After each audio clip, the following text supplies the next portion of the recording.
Like we all are, she got something to say and she says it well. Oh, you do But I it? think that would be a good way to do it. Calling the meeting to order. Madam Clerk, can you do the roll call, please? Commissioner Adler, Here. Commissioner Jameson, Here. Commissioner Peterson, Here. Commissioner Rodriguez, Present. Commissioner Williams. Here. I'll stand for the pledge. Mr. Adler, as our new commissioner, could you lead us, please? I pledge allegiance to the flag of the United States of America and to the republic for which it stands, one nation, under God, indivisible, with liberty and justice for all. Just for the new people, just make sure to speak in your microphone about 10 to 12 inches away, and the green light needs to be on. Thank you.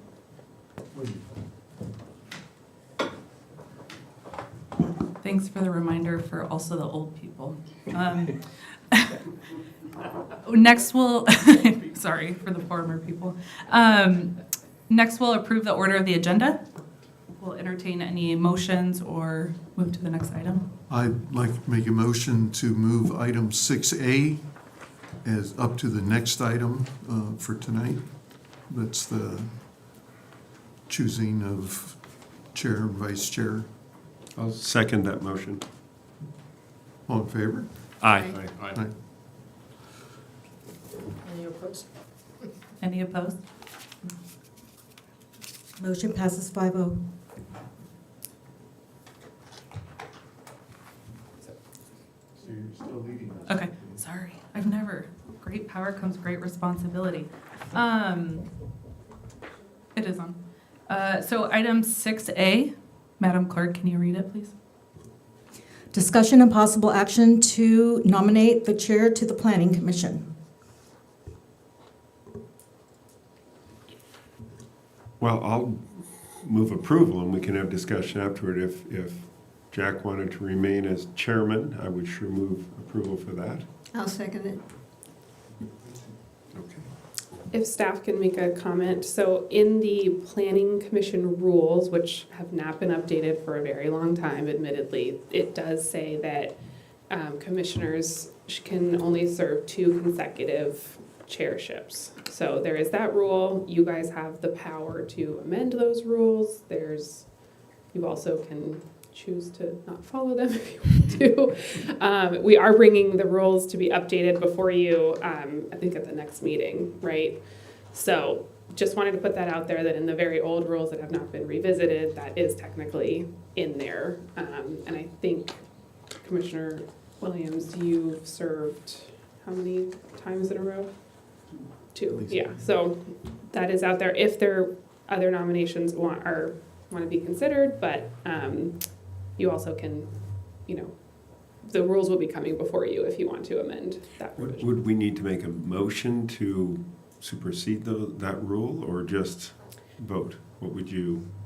Well, to amend the rules would be something that we'd have to agendize. We couldn't just do that tonight.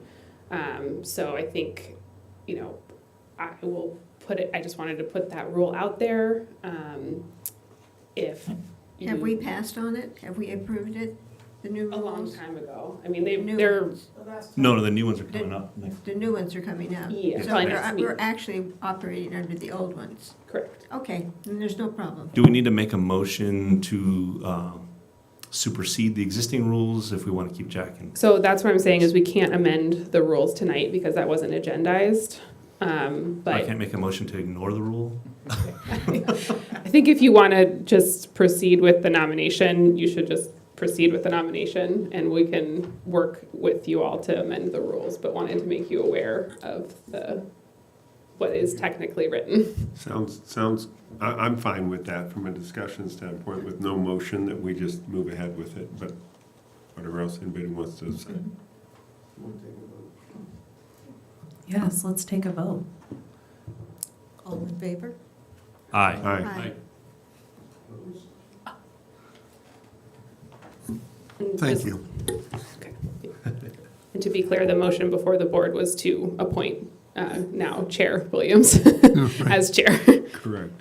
We also need a motion to appoint a vice chair, maybe. That's the next item on the agenda. Oh, it's not the same. So Emery has to read.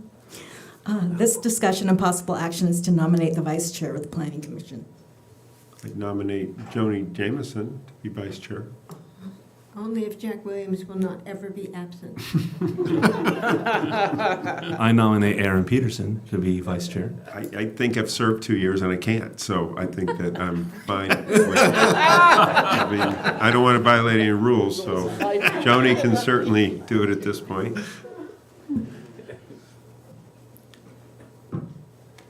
Okay. I second, oh, I'm sorry, go ahead. I'll second Joni. If you feel comfortable running the meetings, that is. Oh, sure. Okay. All in favor? Aye. Aye. That's 5-0. Thank you.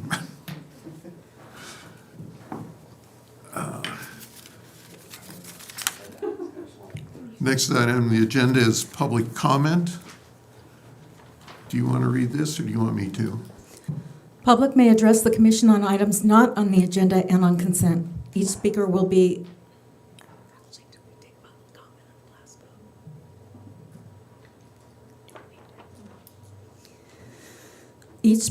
afforded 3 minutes and may speak only once. State law does not allow any action to be taken unless it is noticed on the agenda. The commission may briefly respond or ask staff to follow up on such items and/or schedule the matter to a future meeting.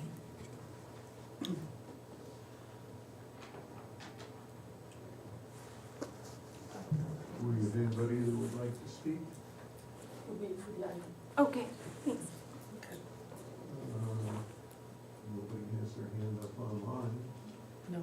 So, I guess we'll move to the next item. Just make sure your mic's off. Oh, I thought it was on and I turned it off. Didn't. Next item is consent items. Does anybody want to pull an item or discuss it? I'll move approval of the minutes of the December 5th, 2022 regular minutes. I'll second that. I read them. They look okay. If I can clarify, are you requesting to pull item 3B then? Or are you trying to do a motion for the entire consent item? Consent. I'm so sorry, because I did that last time I got in trouble. So I'm also going to move approval for 3B, so 3A and 3B. Before we vote, I have two comments. In the current projects, I think there's 2 dates that are wrong. I believe I expected Chair Williams to find those 2 typos, so. It should be 23 instead of 23, 22 on correct. this. I have them highlighted in my notes too. Okay. In that case, all in favor? Aye. Aye. Passes 5-0. Ex parte communications. Anybody have anything to report? No? Okay, on to item 5A, public hearings. Could you read the? So if I could interrupt, I've got a conflict of interest to the Sampson Clinic medical office as I live too close I'm within 300 feet of it, so I will remove myself and be cold out in the lobby. Thank you, Jack. Good evening, Lori Tamura, planning consultant, presenting the project this evening. The Sampson Medical Clinic is located on Windmill Drive on 2 parcels referred to as Lot 13 and Lot 14. And I'm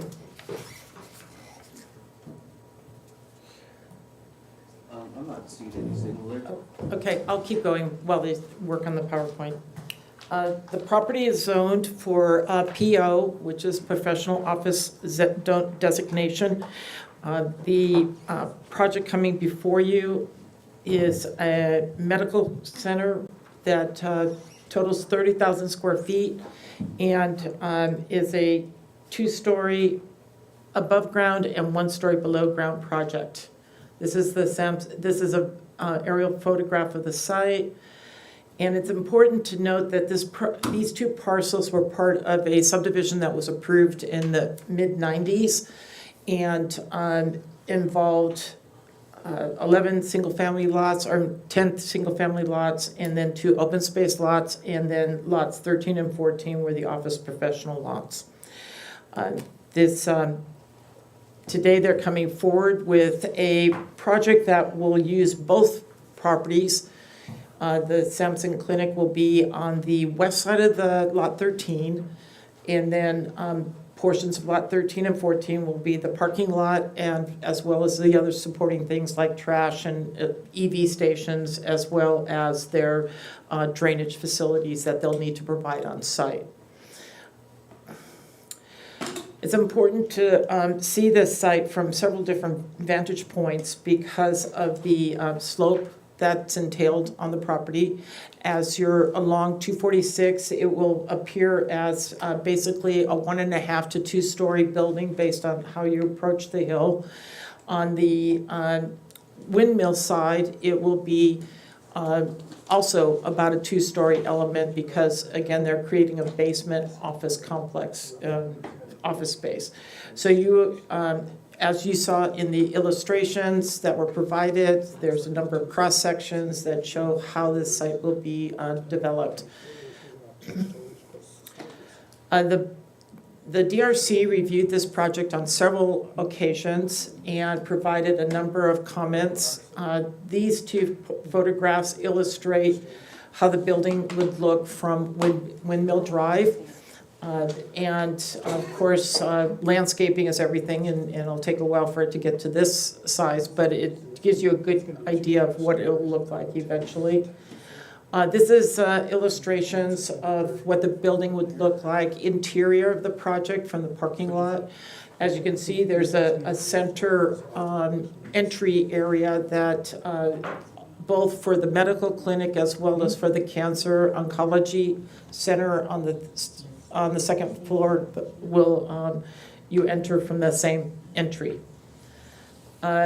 This particular site shows how the buildings would be looking at from 246 when you're heading north or east or west. The interesting thing is that particularly from the west side, which is this area over here, these trees are already existing on the site. Those are the ones that are on lot 11. So they've already become well established and will serve already as a green screen to the building as you're going east on 246. Heading west towards the city of Solvang, there are some existing trees along where the bank buildings are, the existing buildings, but there will be new trees planted on the site to also serve as more landscaping. One of the, thank you. In the staff report, there went through an analysis of how to calculate the square footage of the building and what parking requirements would be required for this site. There's 133 parking spaces. The ordinance allows for removing from the calculations things like hallways, elevators, restrooms, a number of different common areas that don't serve as generating parking, the need for parking. So the floor plan has been provided, the calculations. They've also gone so far as to really look at what's happening within the building itself for the clinic, for x-ray, for some operating areas, as well as the chemotherapy oncology area on the 3rd floor, which has a substantially less traffic and parking requirement because of how long people stay in the during cancer treatments. One of the other things that was important with this project is that it's gone through a number of, it went through a pretty substantial environmental review when it was the original subdivision, the 3053 subdivision. And one of the things was to try to keep a view corridor to the windmill. And if you go back and look at the records from the 90s, that area was completely grasslands. There were no trees. But over the period of time with this particular site having scattered oaks and other California peppers and those kind of things planted, you still have some view corridors of the windmill as you go up 246, but it is something that was identified as something that has transitioned over time. It's not as big of a view of the windmill, but you still can see it. The important thing for this is that though the project is basically located on lots 13 and 14, the original conditions of approval had Lot 13, the owner of Lot 13, maintaining Lot 11. And Lot 11 is deeded to the city of Solvang, but maintained by the owner of Lot 13. And that's been the standing operation for the last 20 years. And so as Sampson moves into this, they will also become responsible for the maintenance of this lot, which would be basically mowing it once in a while because it's in its open state and there's no active uses or passive uses on the site. It's just grasslands and trees. So what we're recommending is approval of the Sampson Medical Clinic on this site. And they did not ask for any modifications or special consideration.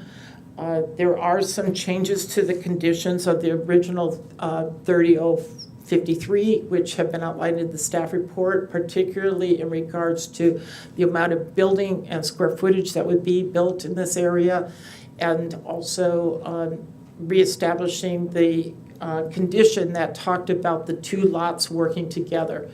And so those will be new conditions that the landowner will agree to and have recorded as part of the property. This project went through a negative declaration and was circulated for the 30-day review period, received one comment and then some corrections from the applicant.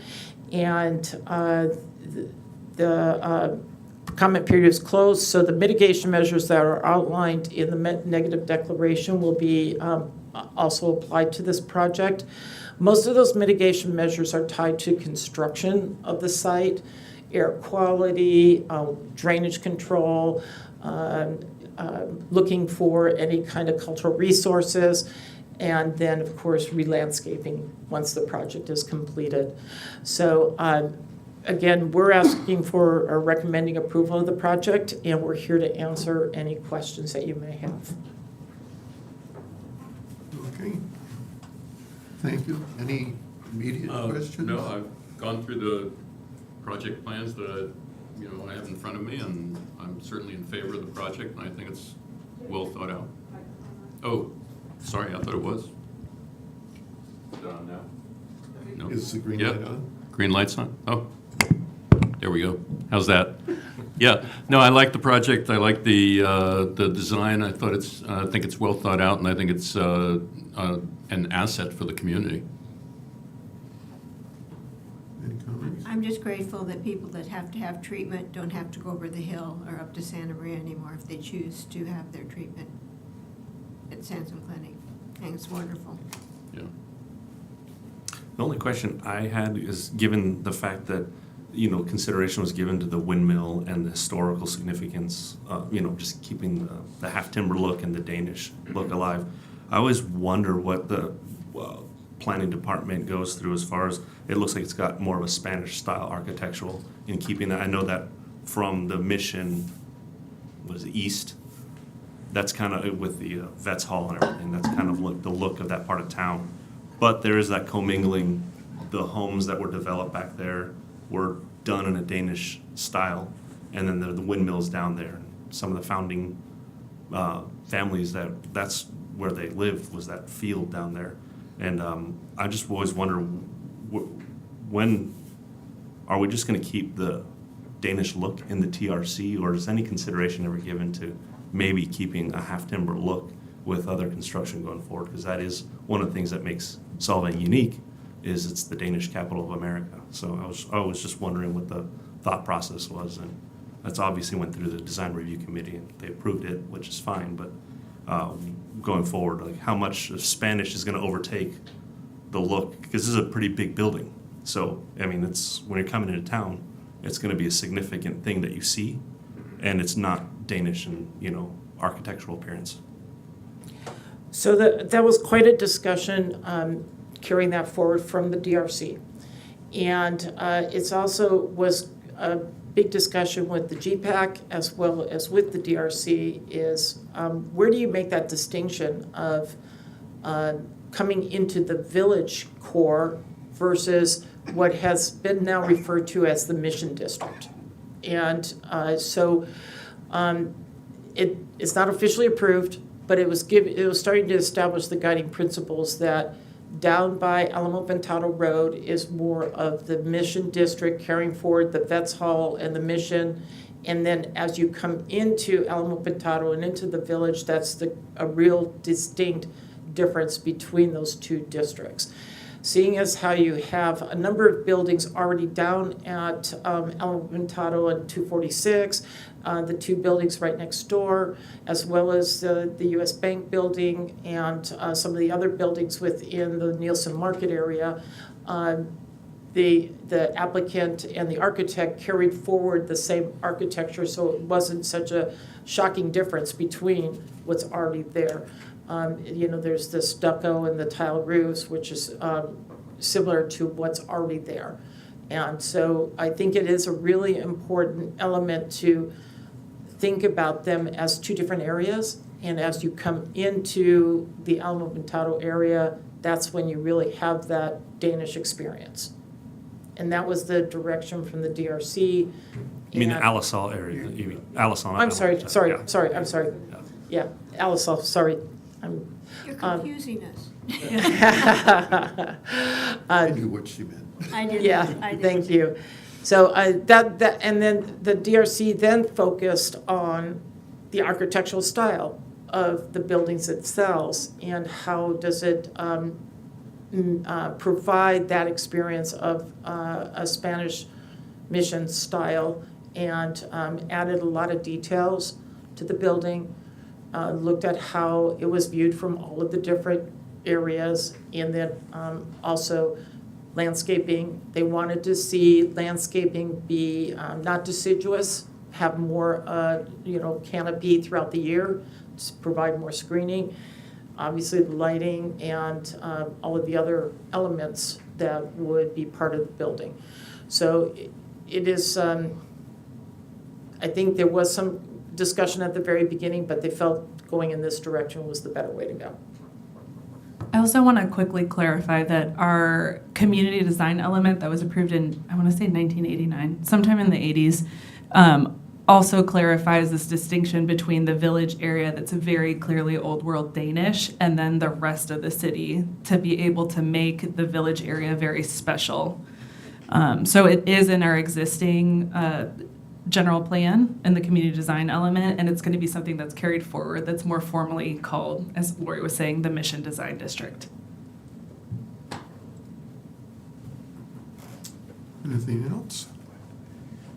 Well, in that case, we'll go to public discussion. I have just one speaker slip, Laura DeJean. Do you want to provide the applicant an opportunity to speak? Before, The applicant just walked in. Yeah. So it's at your discretion, Chair, but typically the applicant speaks first in public comment, and then we have the rest of the community speak, but at your discretion. would you like to speak? State your name, please. Thank you, Mr. Chair, members of the commission. I'm so sorry I'm late. I assume that you have presented the project. Okay. I don't have any comments. We've worked hard on this to make it fit in. This is a very important project for Sansom. They are actually having their board meeting tonight, and so no one from Sansom could come. Chad Hine, who is the CEO, sends his regrets. But I'm here to answer questions just in time, I hope. Yeah. What's your name? Brian Cornell. Brian. Oh, He's the architect. I saw your name in here. I have some questions, but I'll wait until after public discussion. Thank you. Laura, if you'd like to speak. My name's Laura DeJohn, and I'm a neighbor in the Windmill Lane area. My main concern, and it just popped out at me tonight when I was looking at the plans again, was the stairway leading from the building on the south elevation down to the cul-de-sac. Right now, there are a few little kids that live down there. My kids are teenagers, and I feel like those stairs will add to excess parking, excess driving on the street that I think was trying to be avoided by having the access to the parking lot off of the existing parking lot. So that's my largest concern. Otherwise, I just want to say that the architect, Brian, has answered all of my questions so promptly, thank you, when I emailed him, and it was very helpful to have that access, so I appreciate it. Thank you. Anybody else? Anybody online? I don't see any hands up. so- Yeah. Lost it again.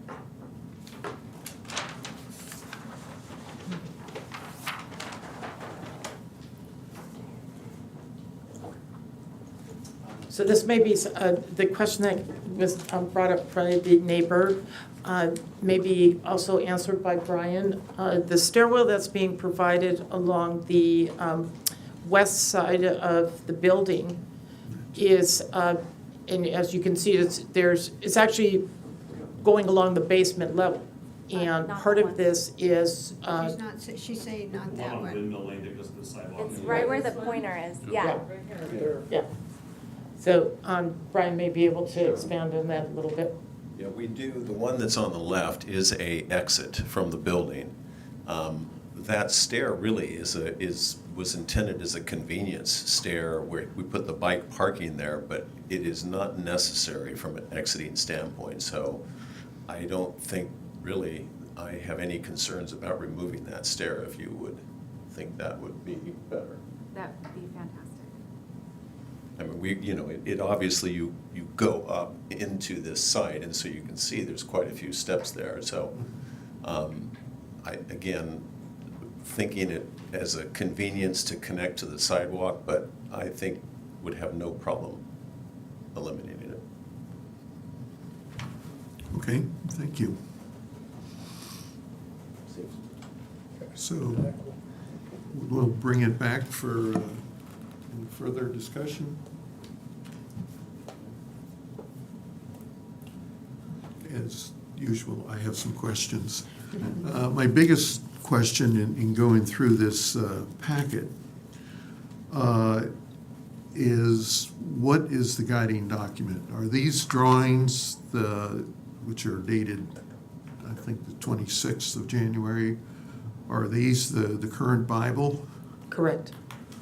Okay, because one of the things that I noticed is that the gross square footage, as you go through these various documents, almost every one seems to have a different number.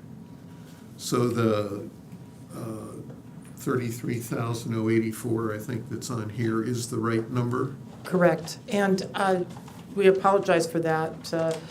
Over the last month or so, we've been refining the project, and so we've had iterations of the document, of the plans. And so we will make that correction in the record, that the set of plans that are before you are the correct square footage for the project. Okay, well, that covers a lot of my questions. Yes, and And the other thing is the 133 parking spaces, because there's a couple places where it refers to 137 parking spaces. right, no, it's 133. And the reason I bring the gross square footage in particular up is that in the traffic study, they used a number that's 3,000 or so square feet larger than what's on here.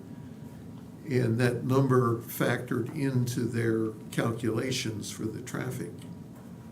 And I would assume since their number is bigger, it probably had increased the amount of traffic rather than decrease it. Is that something we might want to have the traffic engineer look at if he hasn't already? So the traffic study that was provided initially for this project and was included in the negative declaration referred to the gross square footage of the site. And as we were refining the project and looking at it, the traffic consultant provided an updated memo, which I believe is in your package, that looked at the net, first of all, the net square footage of the building use, and then also looked at the types of uses within the building, particularly oncology, which is a much lower traffic generating use because of how long people stay for their treatments, as well as some of the other spaces within the building that were support facilities for oncology, like x-rays and other exam rooms. And so the revised memo came up with a lower traffic count throughout the whole property, and which also ripples into a lower PM peak hour trip, and which results in a lower fee. Yeah. So all of those factors come into where this is, and the other part of this is that most of the oncology and all of the operations of the building will be 8 to 5, Monday through Friday. So it's a relatively lower use of the buildings than you might see in other cases. Yeah, and I might point out that 24,241 is the net area, is maybe the only consistent number I saw in here for sizes and spaces. And that was, again, the gross was the one that was the moving target because of changes to elevations, changes to the design of the building. And it was the net that was basically the interior floor plan that was zeroed in on for the analysis. Okay. And I don't know what page it is. It might be page 12. There's no page numbers on what I have. But where you're talking about architecture, Mm-hmm. The last sentence says, the trash and recycling enclosure would be centrally located in the parking area for convenience of both buildings. What are the two buildings that it's servicing? That's a typo, so thank you for catching that. It's one building. Okay, because I was going to say, if it was for the other buildings that are already there, there's no access to it. Right. And also, one thing, I noticed they have EV parking, which I think is great. Am I assuming, would I assume correctly, that that's going to include charging stations as part of that? That's great, thank you. So I won't bother with any of the numbers if this is the Bible. Let me just go through and see what.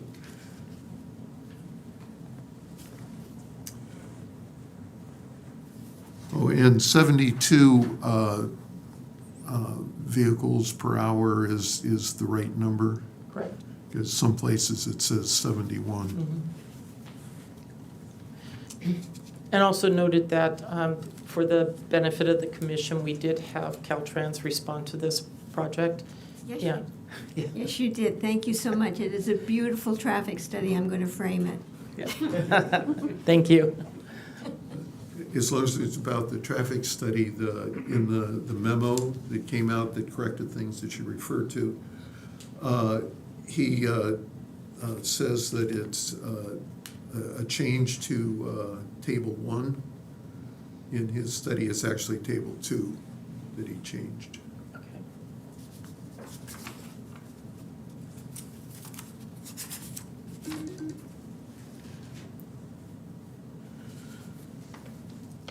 Okay. In the conditions of approval, I assume you're going to update the numbers that are in there. Correct. On project-specific conditions B4, What page are you on? I have no idea. They're not numbered. Exhibit A, draft conditions of approval. Item B, actually, item B4 is the one I'm asking about. It says the permit for use for which the parking was provided shall immediately become void upon the failure to comply with the requirements of this chapter. In that any change, it says changes in any manner unless equivalent, you can't convert, reduce, eliminate. So does that preclude that if some point in the future they want to add additional EV parking spaces, they can't? No, this is primarily in response to the change of use that would result in less parking on the site, and you'd have to pay in lieu fees or some other off-site parking requirements. If they want to go ahead and add more EV stations or any other kind of, electrical parking, that is, first of all, part of the code, and secondly, they can add more if they want to work with the building department to provide the electrical infrastructure for that. Okay, I just wanted to clarify, because at first reading, it seems like they couldn't make any changes. It's really reflected if they're going to make any changes of use within the building that would generate more parking requirements, such as put a restaurant in there or do something of that magnitude. And those would be the ones that we'd have to look at very closely as to how they're offsetting their parking requirements. Okay. And then moving on a couple pages to item C7, it talks about providing engineering plans for the new upgraded water meter. There's no, that I could find, no upgraded water meter on the plans. There's 2 water meters that are shown, but it doesn't say anything about, as existing, it doesn't mention anything about an upgraded water meter. What they'll have to do is work with the utilities division, because it's a much bigger building than the original meters were set for, to determine what kind of meters would be for this kind of medical building. And that would be a coordination with the utilities division, and they would need updated engineering plans for those meters. For the 2 existing meters, you mean? Or? The 2 existing meters are there, but originally it was planned for a 6,000 square foot building on one lot and a 6,000 square foot building on the other lot. Hence the 2 Now we meters. have a much bigger building on one lot, and that's where they would have to look at, do they need an upgraded meter? So that hasn't been determined yet? It hasn't been engineered yet.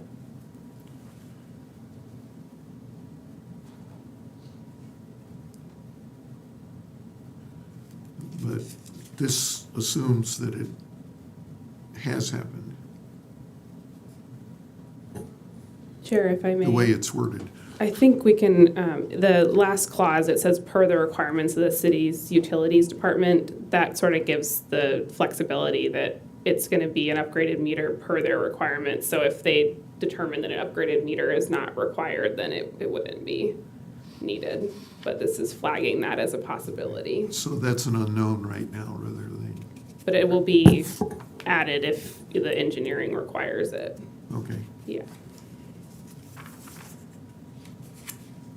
That's all.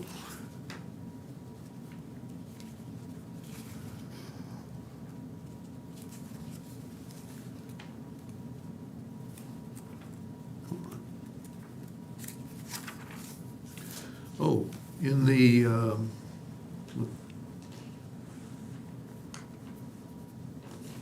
mitigation measures, one of the things that's stated, this is on, it's on page 25 of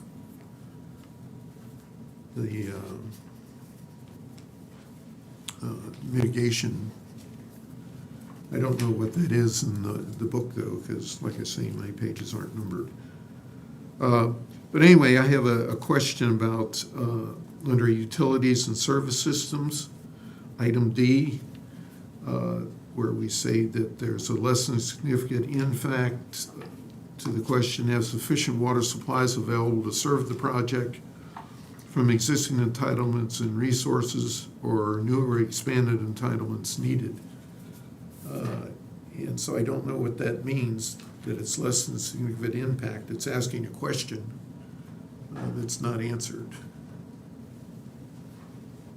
I can, And also, I'd like to know if the implication here is that the city does meet these requirements that it's asking about. Was there a study done to do that? And what percentage of our extra water supply is going to be used by this building? There's nothing I'm bringing that up because water is such an important, and I think it's going to be more important going forward. I think it's something the city should talk about, and rather than just say, yes, we have enough entitlements, I'd like to know what percentage of unused entitlements is this going to take, for example? can you just show me the page that you're looking at? Because I think I found it. Yeah, so it's the checklist boxes, right? Yeah, so your first comment about it's a question that's doesn't seem like it's answered. Those questions are essentially like the initial study checklist for an environmental review, and so those are standard questions, and that's the analysis that was done in the environmental review that answers the question, and it's really whether there is a significant impact, and so they found less than significant impact. So this is kind of a shorthand table to explain the analysis, but they found that there was enough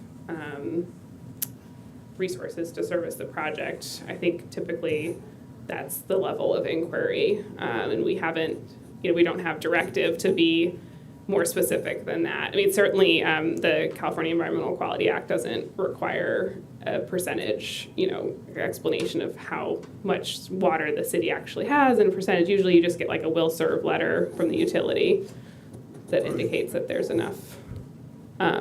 So I'm just thinking of the future and other projects that come before us. And we've heard in the past where public speakers have gotten up and saying, we're paying extra for water, we're in a drought, why are we building new buildings? And where's the water going to come from? You hear that a lot. So this says, well, we've got the water at least for this building, but what about the next building and the next building? And in the housing element, we got to build, or at least plan for building 200 some. And there's, that's all we ever see is, yep, it's not a significant impact, we've got the entitlements. And I don't know about the rest of the commission, but I'd like to see some numbers that back that up going forward. I don't think we need it here, but I just, in general, going forward, I'd like to see some backup from the city when they say that we have enough water. Noted. So the one thing in regards to the office building is the fact that this is not a residence. It's not, which usually somewhere between 0.3 to 0.8 acre feet a year per resident, depending on the size of it. There are obviously employees there throughout the day. I was trying to remember if I have a number off the top of my head, but this would probably be less than about 4 acre feet a year for this size of building. And the city had planned for this to be developed, and so it is part of the inventory of vacant lands within the city as far as, and we can provide more information on that if you'd like. There's no one staying in this facility. I know there's a chemo clinic that's gonna be there, but that's only day use. They're not staying there. So there's no showers or extended stay, so there's not gonna be a significant use of water besides washing hands and flushing toilets. Yeah, there is, and Brian can probably weigh in on that. They'll probably have some showers for the employees, for, for their use, but as far as any kind of long-term residents at the site, this is not how this project's designed. Okay, I'm just, and I'll bring this up on other projects as well as we move forward. That is a good question, though. I agree. It's like, make sure this is something that's not gonna. And I think it will help our citizens, who may or may not be listening in, to hear that and help explain why things are the way they are. Appreciate that. And if I may just expand on one other element, all of the water that used for the landscaping does need to meet state drought tolerant landscaping requirements, and we are required to report to the state on what we call the municipal water design elements, low use water. And so the landscape architect has incorporated the proposed landscape plan with those elements in it. And that's substantially reducing the amount of water that you'd normally see on a commercial project. And are they using reclaimed water on this project? They're not using reclaimed water from the water treatment facility. They may be able to use some reclaimed water from, gutters and that kind of stuff, but that's not how it's designed. Okay, that's all I had. That's everything else I had to do with the numbers, and we Got it. cleared that up front. So we don't have to take a motion on this, do we? Yes, we do. This was just for Yeah. discussion. No, The that's project, Approve it. just understand, there's two things happening here. Oh, yeah, First we of all- have, yes. Yeah. First of all, one of the things is that the design review committee followed the ordinance, which now has their recommendation to you. All of the elements have gone through a final architectural board review. A number of recommendations were provided. The memo was included in your package. You are the final decision maker on the project, subject to anything that you would like to add to the architecture or colors or anything like that. Otherwise, you take DRC's recommendation as part of your action. And then we do have the recommendation as we pulled up on the screen for a motion here tonight. Okay. Should we include taking out that stairway? Yes, if that is the wish of the commission to move that feature. Well, I think someone came out here that lives in the direct vicinity, and if they feel it's gonna make an impact for the better, I think listening to the community is a wise decision. I agree. So we all agree Okay, that'll be part of the with that record. change. So if there's no more comments, does somebody want to make a motion to approve Resolution 2301? Also move. You got to You read. gotta read the whole thing. I'm not on the page, that's why. And Here if it you, is. so if you can read the agenda item and then state the amendment, the additional change to the project as well. The changes? Somebody's going to help me with the changes. It's removing the stairwell. To remove the Sidewalk stairwell. That's the south only thing we're doing is just the stairwell? Uh-huh. Okay. And I only have to read this top part? Or the entire resolution? The resolution number and title. Resolution number 23-01, a resolution of the Planning Commission of the City of Solvang, California, approving the development plan for the Sansom Medical Clinic building with 133 parking spaces at 1925 to 1927 Windmill Lane, and adopt the mitigated negative declaration under Section 15074 of the California Environmental Quality Act, CEQA. with the Plus the removal of the stairway on the South elevation, south elevation. the sidewalk. Okay. Moved and seconded. All in favor? Second. Yeah, absolutely. Aye. Seconded. Aye. Passes 4-0. Great. Thank you. Unbelievable. We look forward to it. So sorry I was late. It's a nice project, and it's going to be well used, I'm sure, Yes. unfortunately.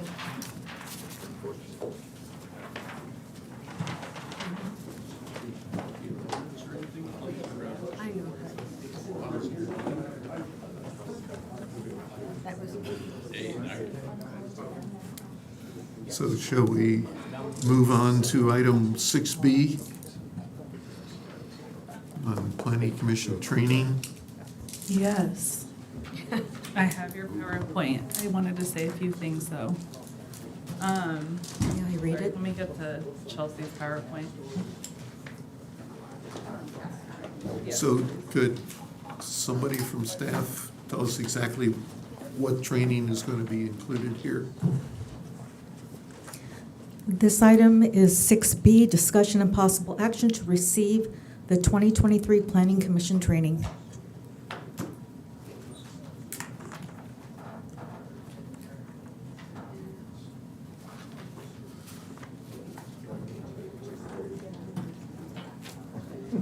So, Yeah.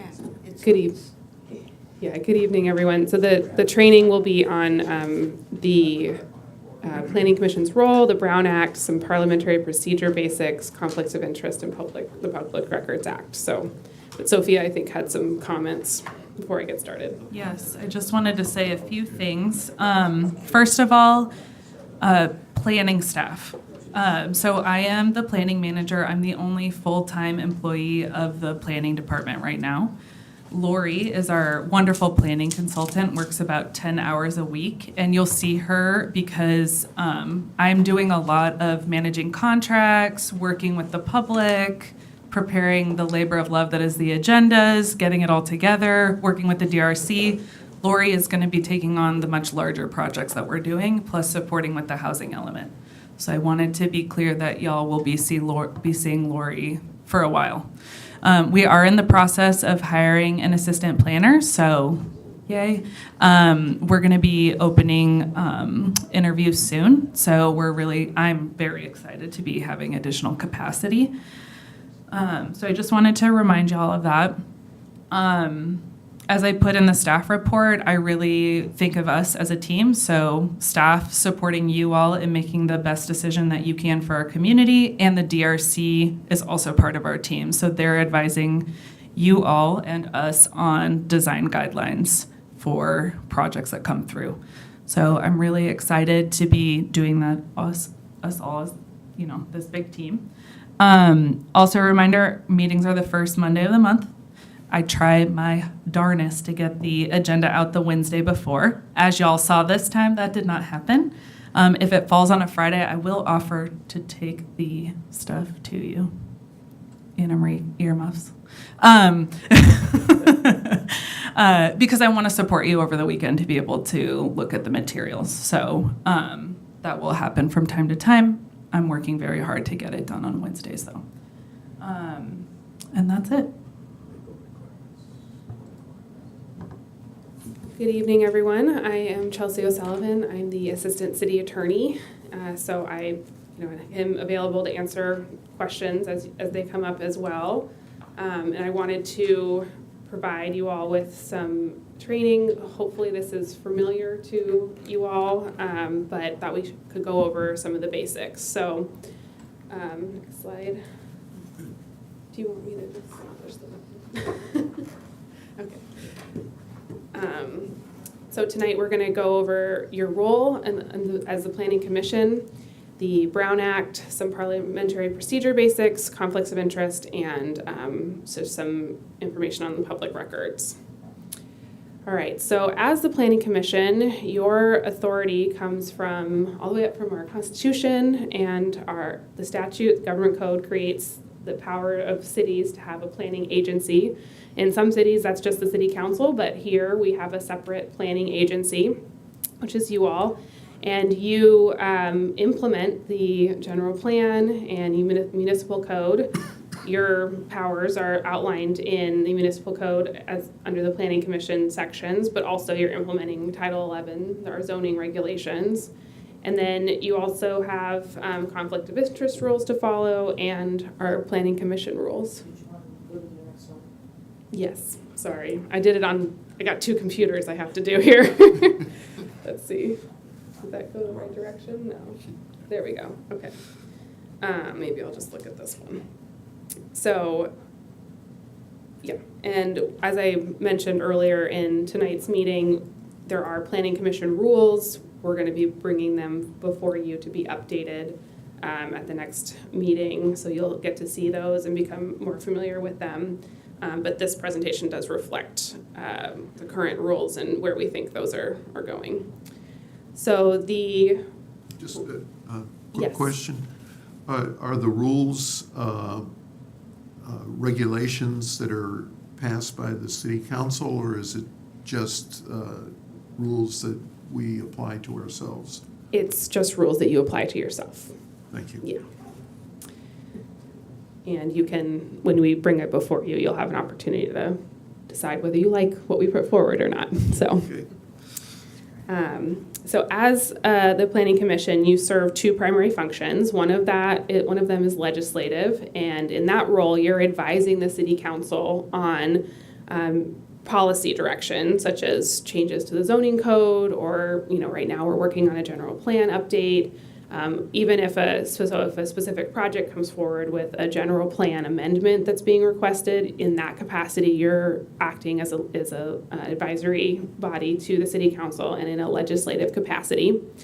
And then you also have a second role of a quasi-adjudicatory role, and in that's what you did tonight with the Sansom Medical Clinic project, where you are essentially being the judge for a particular individual project and applying the general plan and our zoning code to a particular project and assessing those facts and making sure that it's consistent with the general plan and all those findings. So those are your two roles. In the quasi-adjudicatory role, there's some tips here. You want to make sure that all the evidence that you're considering when you make your decision is evidence that's before the body as a whole, because parties have due process rights, and so we want to make sure that it's open to the public and that all the information that you have that you're considering is known to the commission generally. And we want to minimize ex parte communications. I think you all are familiar with what an ex parte communication is, but essentially it's when you're meeting with the project applicant on your own. That's not prohibited, but if you do that, you want to report that to the commission and in a public meeting so that everyone has the same information and explain, what the applicant told you. Also keep it professional. I know it's a small community, so sometimes it's probably tempting to think like, it's like a neighbor maybe, but you're the planning commission, so you got to think as a whole for the community, not necessarily just if it was next door to you or something like that, which it won't be because otherwise you would be conflicted. But the other thing to keep in mind is, though we definitely listen to the community and want to hear their comments, we don't, you as a commission should not be making decisions just based on, the sheer number of people for or against a project. Your decision should be based on whether the project is, compliant with our rules and regulations in the general plan and the zoning code and state law, of course.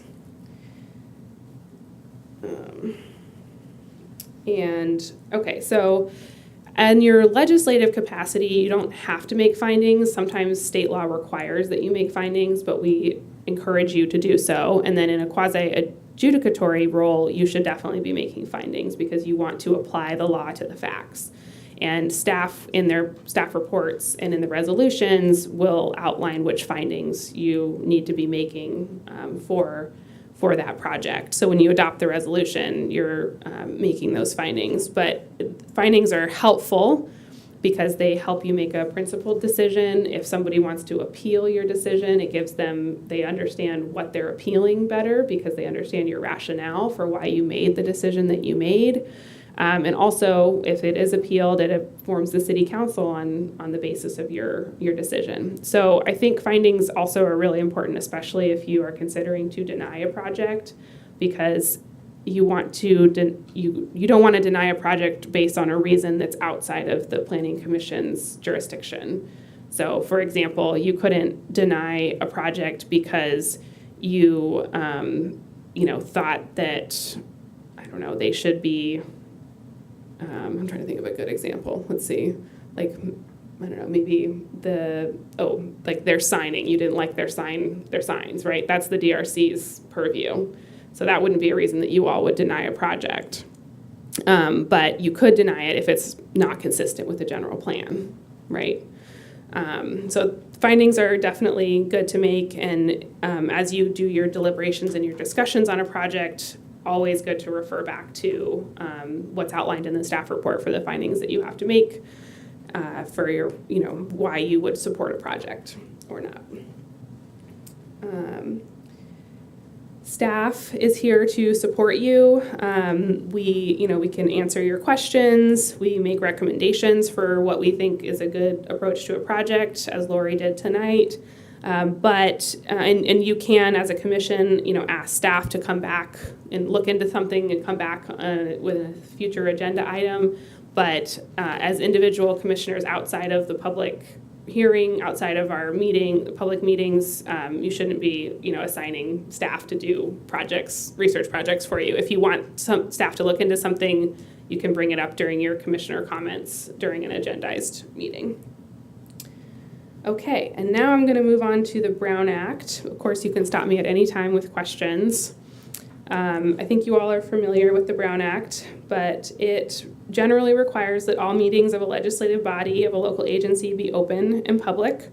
And so the Planning Commission is a legislative body, so that's why we have our agenda posted and online, and we follow Brown Act meeting rules. That's in contrast to what's called an ad hoc committee. And so that would be, if two of you decided, or if the commission decided that we wanted to, look into new housing law and how our code relates to that. You could assign two of you to look into that and those meetings and come back and report to the committee. That would be an ad hoc meeting, and those meetings between the two commissioners wouldn't have to be agendized in public. They could, do their research, talk to each other, and then come back and report, right? So that's different than if you have all of us together here for a Brown Act meeting. So what makes a Brown Act meeting? It's a majority of the members of a legislative body, so the Planning Commission, at the same place and time to hear and discuss or deliberate or take action on anything within the commission's subject matter jurisdiction. So we have to be careful that, just because if you're all in the same room somewhere else and you start talking about Planning Commission stuff, that would be a Brown Act meeting, but we didn't agendize it correctly or notice it to the public. And so you can get in trouble under the Brown Act for having meetings that aren't properly noticed when you all are together. So there are some exceptions. You can go to a wedding. All of you could go to the same wedding if you all got invited. Just don't talk about Planning Commission business while you're there. Things like that. You can also go to conferences and seminars that are open to the public, or community meetings that are open to the public. But be careful, because if there's a homeowners association meeting that's only open to homeowner association members, a majority of you can't go to that and avoid and qualify for this exception of a meeting. So if you have questions, yeah. By that you mean one or two of us could go, but not three or more. Right, you don't want to have a quorum. That's the fancy word for it. But yeah, a quorum can't be together, because then you could be having a meeting unintentionally without having it be properly noticed under the Brown Act. And then another type of meeting that can gets us in trouble is a serial meeting. And they're not permitted under the Brown Act under any circumstances. And it's basically when there's a series of communications that involve a majority of the members of the commission that relate to discussing or deliberating on any item of business before the commission. So It doesn't happen in the same time or not necessarily the same place, but it results in a majority of the commissioners having talked about an item that's coming before the planning commission. And so that ends up, keeping the public out of the discussion if that happens. And this can happen either, they call it a hub and spoke, which is one person is central and they talk to 2 or 3 other commissioners about the same thing and share their views. You end up, now you've had a meeting and the public wasn't involved. Or it can be what they call a daisy chain, which is, it's like that game where you whisper in somebody's ear and then they have to whisper to the next person and keep the message the same. It's kind of like that. So all of those, just be careful when you're talking, if you talk to one other commissioner, that's, only talk to one outside of the public meeting. Don't go then share, your views with another commissioner because you can end up making a serial meeting. And also be cautious of, the obvious things are, don't reply all to emails or have group chats with everybody on it, group text messages. But also be careful when you're meeting with staff or with developers or for project proponents that those meetings are one directional. So, receive the report from staff, get your questions answered from staff, but don't share your views about the project because then your views could be transmitted potentially to another member and that would result in a serial meeting. But you can certainly meet with staff and have your questions answered. But have the information be flowing to you instead of you giving it out. And that will help avoid serial meetings. Social media is important. If you, under the rules of AB 992, you can't really comment or share or like or even emoji react in any way to another commissioner's social media post because that's the same as you in a room talking to each other about so if somebody posts about a project or I would say more common, like let's say the general plan update's happening, somebody says I'm excited about that, yay Solvang, we're updating our general plan. Don't comment on it or repost it because that would be that could result in a serial meeting if enough of you did it. Okay. So, it seems really innocent, but the way the rules are written, that's problematic. Okay, so what we did tonight was a regular meeting. So we post the agenda 72 hours in advance, and it's got a brief description of each item. You can add things to the agenda after it's posted, but only if it's something that we didn't know about. It came to our attention after posting. And it needs immediate action before the next meeting. So it can't be we just forgot to put something in the agenda, but there is, if you meet those 2 criteria and with a 2/3 vote, you can add things to the agenda for a regular meeting.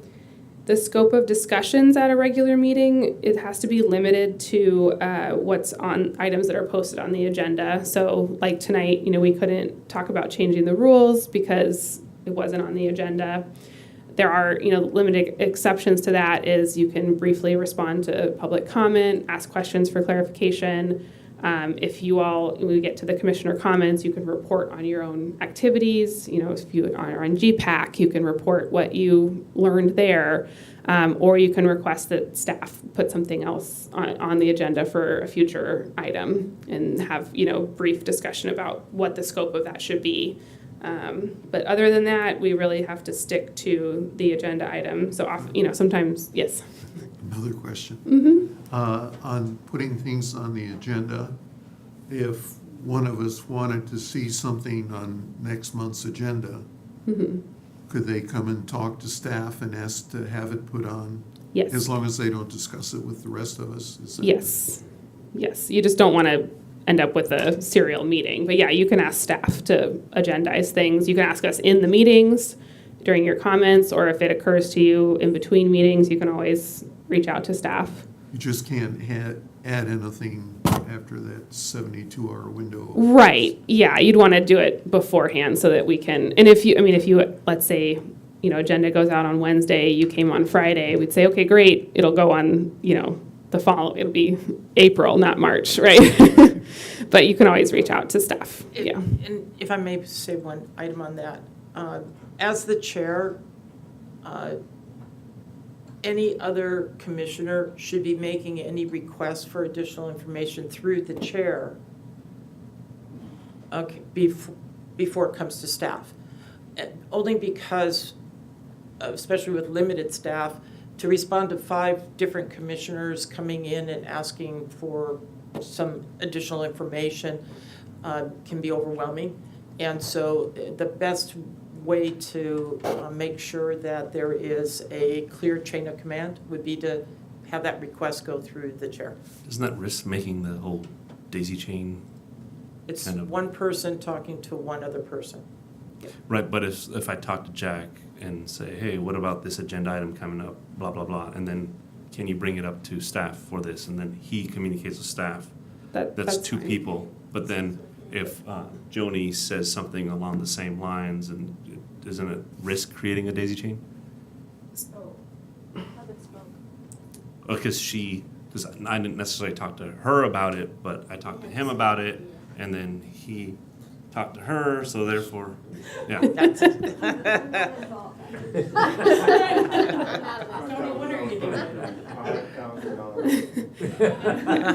You do want to be careful about,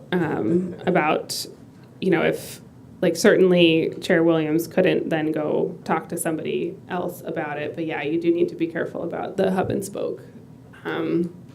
So.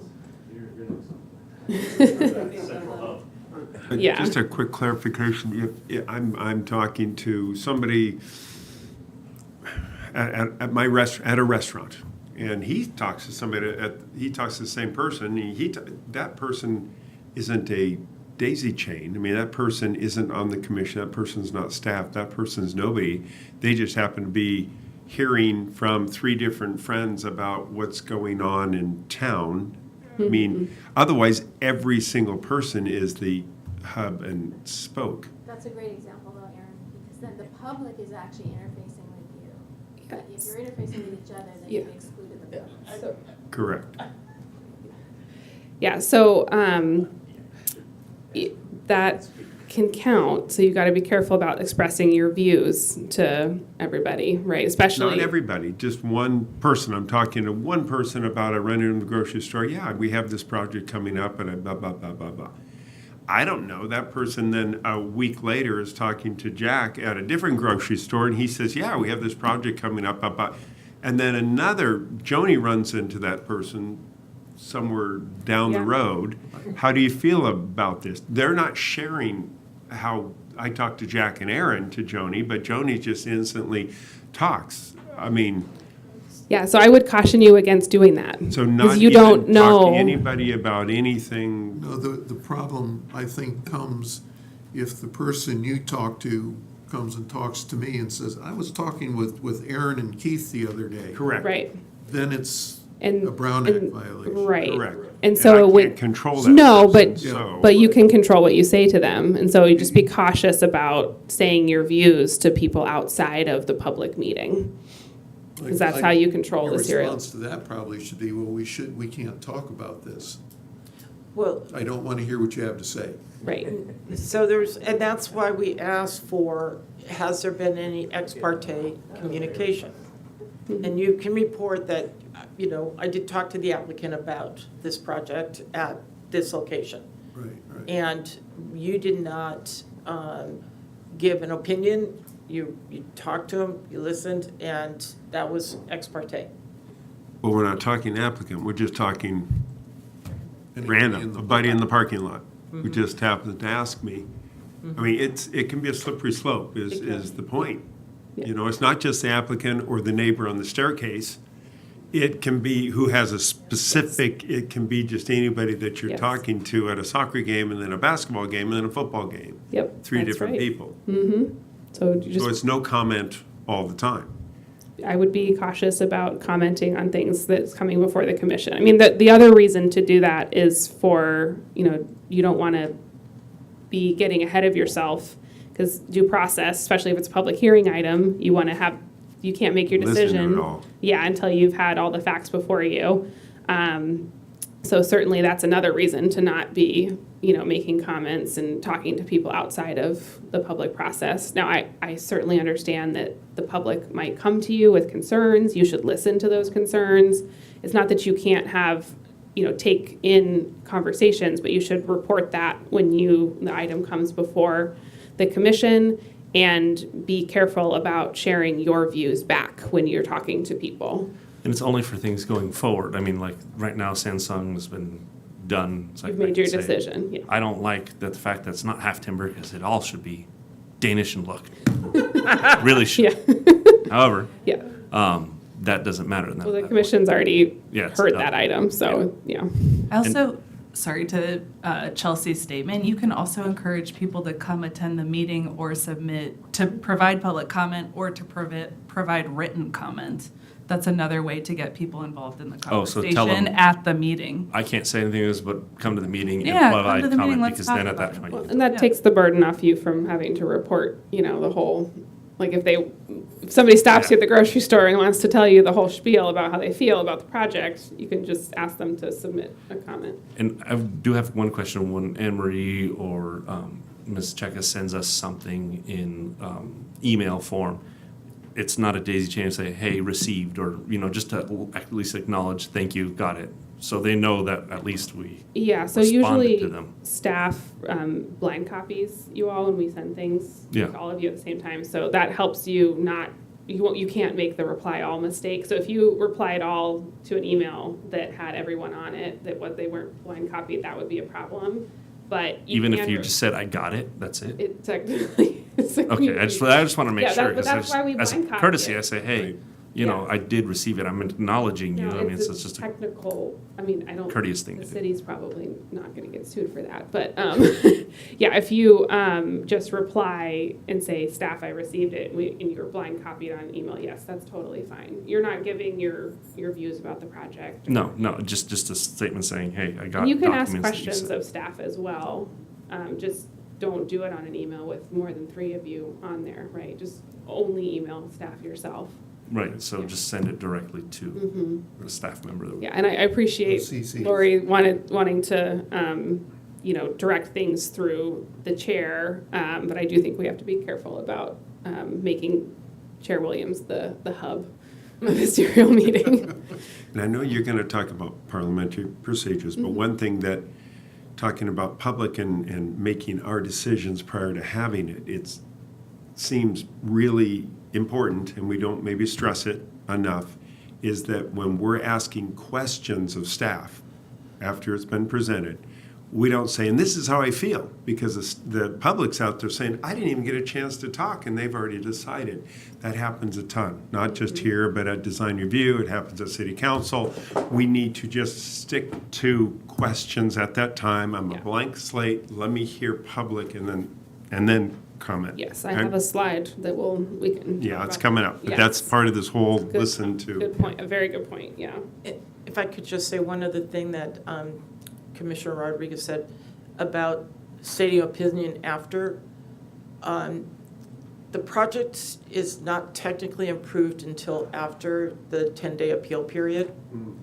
And so it's best not to say anything because it can still be appealed to the city council.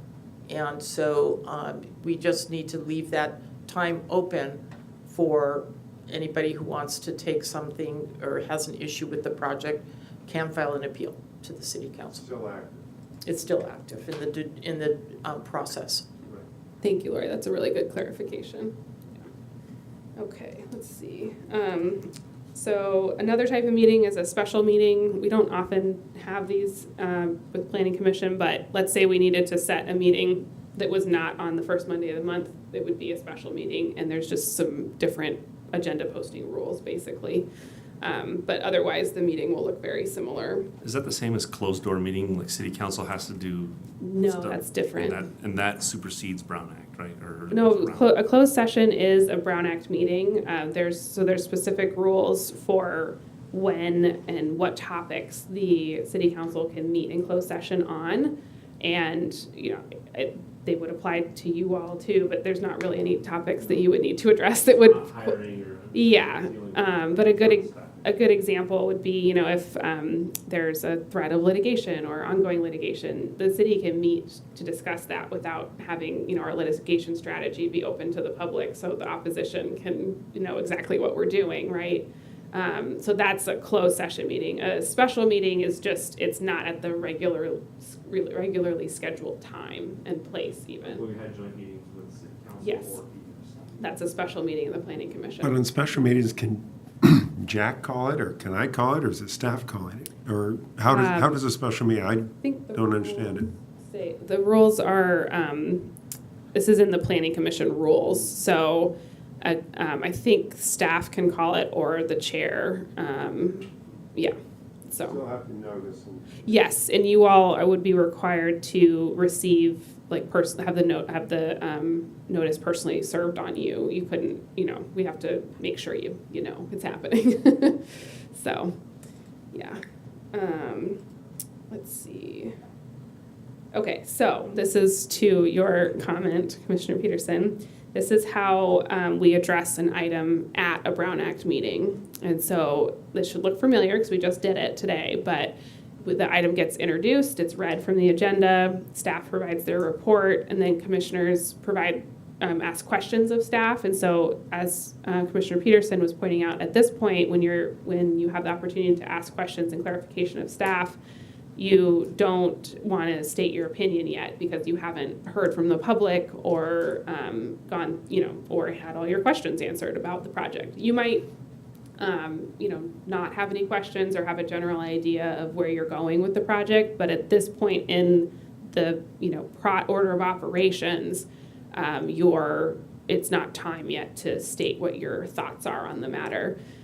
So after their questions of staff are all answered, if there are any, then the chair opens public comment. If it's a, particular project is before you, often the applicant gets to speak first, and they usually get a little bit longer if they need it. And then typically we have 3 minutes for public comment, but that's, the chair has a lot of discretion for how you want to run the meeting. And from that front, I just encourage to be consistent. So if you're going to put a time limit on public comment, you can do that, but make sure it's even-handed for everyone. And if you let someone go for longer, then you can't really enforce the 3-minute rule for the rest of the meeting.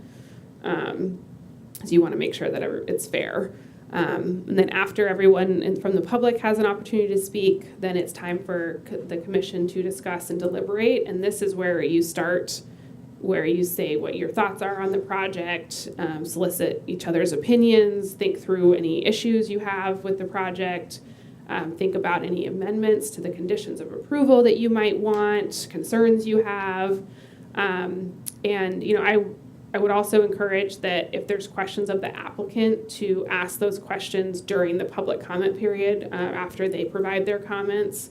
Because then once you close the public comment period and you're in that discussion and deliberation, the idea is that you've had all your questions answered from staff and the applicant, you have all the information before you, and it's just a discussion amongst the commissioners about what they want to do on the project. And then once you feel like you've gotten to a point where you want to entertain a motion, the chair will ask for a motion, and I'll walk through, I have a later slide in the parliamentary procedures about how that works. And you can deliberate on the particular motion that's before you, and then you vote on the item, and that's how you take an action. So, but I think, it's good to think about, get your questions answered from staff, you hear from the applicant, get your questions answered there, hear from the general public, and then you deliberate amongst all of you. Okay? Not to belabor it, but Jack does a really good job on this because he'll reopen because there's comments, and now we are making our comments, and then Joni says, well, that was a good point. I have a question on that other staircase on the other side of the, and then we ask the questions again. Someone out in the audience says, well, wait a minute, can I clarify and make a comment on that? And I know it's a tough one, and it's sometimes we've been here with other city councils and planners who are just, that's it, done, we're not going to go. Some people have a feeling we're a small town and let's kind of get all the information out. We're not playing gotcha. But Jack walks a fine line on that many times. But anyway, you do a good job on it. But it's not wrong to reopen. He has that privilege. No, and he does. And I would say we just want to be clear that the public comment is open again, and that at that point, anybody else can speak if they want to. So if you open it for one person, you have to pause and provide an opportunity for anyone else who hasn't spoken. Do you want to, so that it's total, it's cleaner if we can get everybody to speak and get our, think through the questions earlier so we get them answered and there's one public comment period. But certainly if there is a question that you think of late, the way to handle it is to reopen the public comment period, ask the applicant that question. Staff, you don't have to open the public comment period to ask clarification from us, but ask the question of the applicant, pause, provide any other comments, that need to be made, and close the comment period again. So yes, you can, and it's better to make sure that there's more opportunities for people to be heard than less, I think, in general. But yeah, if you keep in mind, the idea is to try to, have your questions ready. So it's more of a streamline through with one public comment period. That's great, but it is totally your discretion to reopen it if you think further comment is necessary. Yeah. Okay.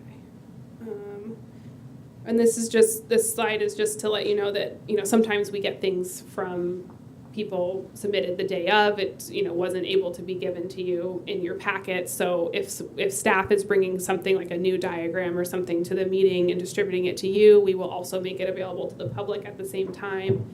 If the applicant or public commenter provides documentation with part of their presentation, we will also provide that to the general public after the meeting once we have a chance to copy it. Yeah. I don't know if for those of you who were here before, we would have the blue folders. So, Mr. Edler, whenever there's an item that comes to staff that wasn't in the agenda because it's within the 72 hours prior to the meeting, you'll get a blue folder from us. And then there may be sometimes that folks arrive and then they have items, and then Anna Marie will later put those items in the agenda packet the next day. Okay. So as we've been talking about, the public gets to participate. They can speak on anything within your subject matter jurisdiction. So, we entertain off-topic comments as long as they're within your jurisdiction. That's why we provide that comment period at the beginning of the evening for matters that are on or off the agenda. We just got to be careful not to get into a long discussion about some comment that wasn't about an agendized item. We can require the public to abide by rules of decorum, but it's kind of a high bar before you're going to be able to kick somebody out of a meeting or, have them, you can tell them to stop talking once they reach a time limit if we're doing that. But just know that, just because if they're saying they disagree with you or even kind of, insulting the chair, the commissioners, hopefully nobody does that in Solvang, but there's a pretty high standard for letting people speak in the public forum. So be prepared for that if there are disgruntled folks. However, if they truly become disruptive and we can't, proceed with the meeting because of their behavior, at that point we can ask them to leave and request that they stop talking. And certainly the chair, you can, ask that they refrain from cursing or, any type like that. You can request that they follow general rules of decorum. But we just can't prohibit them from criticizing the city or the commission. You can ask, and this should come through the chair, but so if a commissioner has a question to clarify a public comment, you can ask for clarification. But I would, the chair should be the one interacting with the public, and just any response should not be to debate with them on their point, but just ask for clarification. Okay, so this came up, I'm putting this in here because Solvang has been in person the whole time, but because of COVID and the pandemic, we've had hybrid meetings. AB 2449 is the most recent attempt by the legislature to provide some flexibility under the Brown Act, because the Brown Act does allow for people to, you as members, to participate from remote locations, but there's pretty onerous noticing requirements at that other location. Like, you have to post the agenda there and make it open to the public. So if you wanted to join from home under the regular Brown Act rules, it's kind of awkward. So in the pandemic, the state legislature has tried to make that a little bit easier. This is their newest version of that.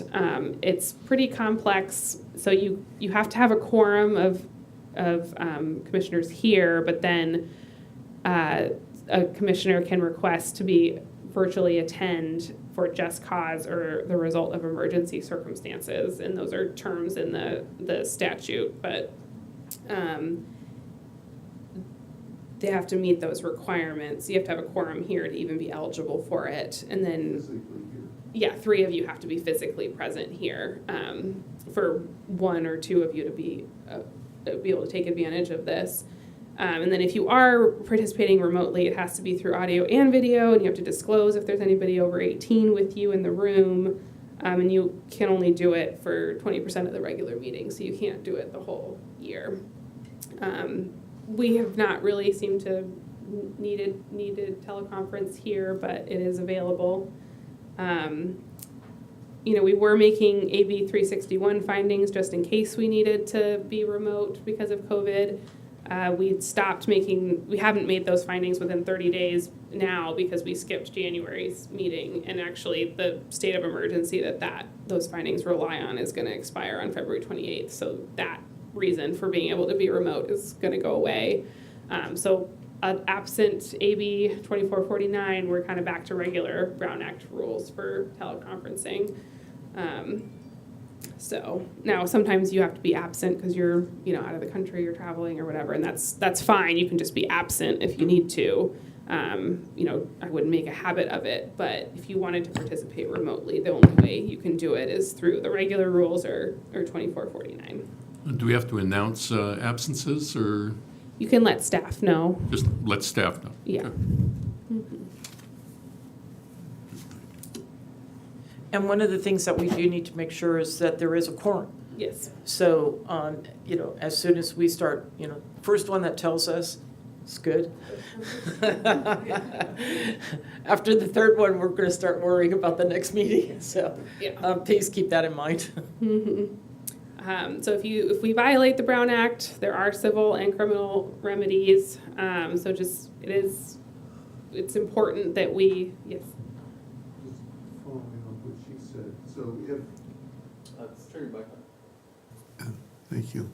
If 3 people for valid reasons can't attend the meeting, does that automatically cancel the meeting? Yeah, so staff can cancel the meeting in advance unless there's an already scheduled public hearing, in which case staff would show up and say that the meeting has been continued because of a lack of a quorum. But yes. Say one of those 3 could attend virtually, but the other couldn't. You couldn't do that because you have to have 3 physically here. If you're relying on the 2449 rules. Under the regular Brown Act rules, I don't think you have to have a quorum physically present, but then you have to, each of those people who are not or are participating remotely have to meet the regular Brown Act requirements, which are kind of onerous. It means their front door has to be open, Right. and the public can come in, and they have to, okay. Yeah, so probably better just to come down. Right. Yeah. One other point, primarily new member, we haven't had it much, but it's been on the BAR or design review before. 3 of us have a conflict on an issue, all 3 of us get up to leave the room, they don't have a quorum, we then draw straws. I explain just quickly. Yeah, so there are, if you have a true, which I will talk more about conflicts of interest, but if you have a financial conflict of interest, there are mechanisms for if there's a lack of a quorum to allow one person to participate despite their conflict. And so there's criteria that have to be met. That doesn't work if you're just saying you want to abstain because, I don't know, it's your best friend's project, but it's not a financial interest. So you could get stuck where there's a project that we repeatedly would not have a quorum on, in which case after it would get, you can continue the item, like let's say somebody's absent and that's part of the problem, then we can just continue the item and get a quorum next time. But if it's always going to be a quorum, then it gets referred to city council. So that's how if there's no way, like let's say you all, I mean, this isn't true, but like you all live really close to each other and there's a project or something that's 500 feet from all of you, then it's just going to have to go to city council. There has been in the last, since I've been here, I think you, me, and was Scott or something. There was one time, three of us one time did have a conflict. Yeah. And we had to draw straws. Yeah, and so that worked because it was all of them were a financial conflict. So, yeah, but we can walk through that analysis when we get there. Yeah. So just this last slide that I was doing on the Brown Act, there are consequences, so we got to take it seriously. We want to make sure that we're, making sure the public can participate in all the meetings. Okay, so on to parliamentary procedure. Yes. Just when you look at the penalties, and this is for Anna Marie's benefit, anything that's electronic, whatever, is the public record. And so, you can have public information requests come in saying, I think that something was happening at the planning commission or something was here. What's that? Yeah, I will talk about the Public Records Act at the end too. Okay. Yeah, that has its own penalties. Yeah. Okay, so basics of parliamentary procedure. So the relevant authority for our procedural rules are the Planning Commission rules, which again we're going to be going over soon, and Robert's Rules of Order, which are kind of the standard for parliamentary bodies meeting. So think, So there's Rosenberg's too, which is kind of a abbreviated version of Roberts, but it's actually Roberts in the rules, in the Planning Commission rules. So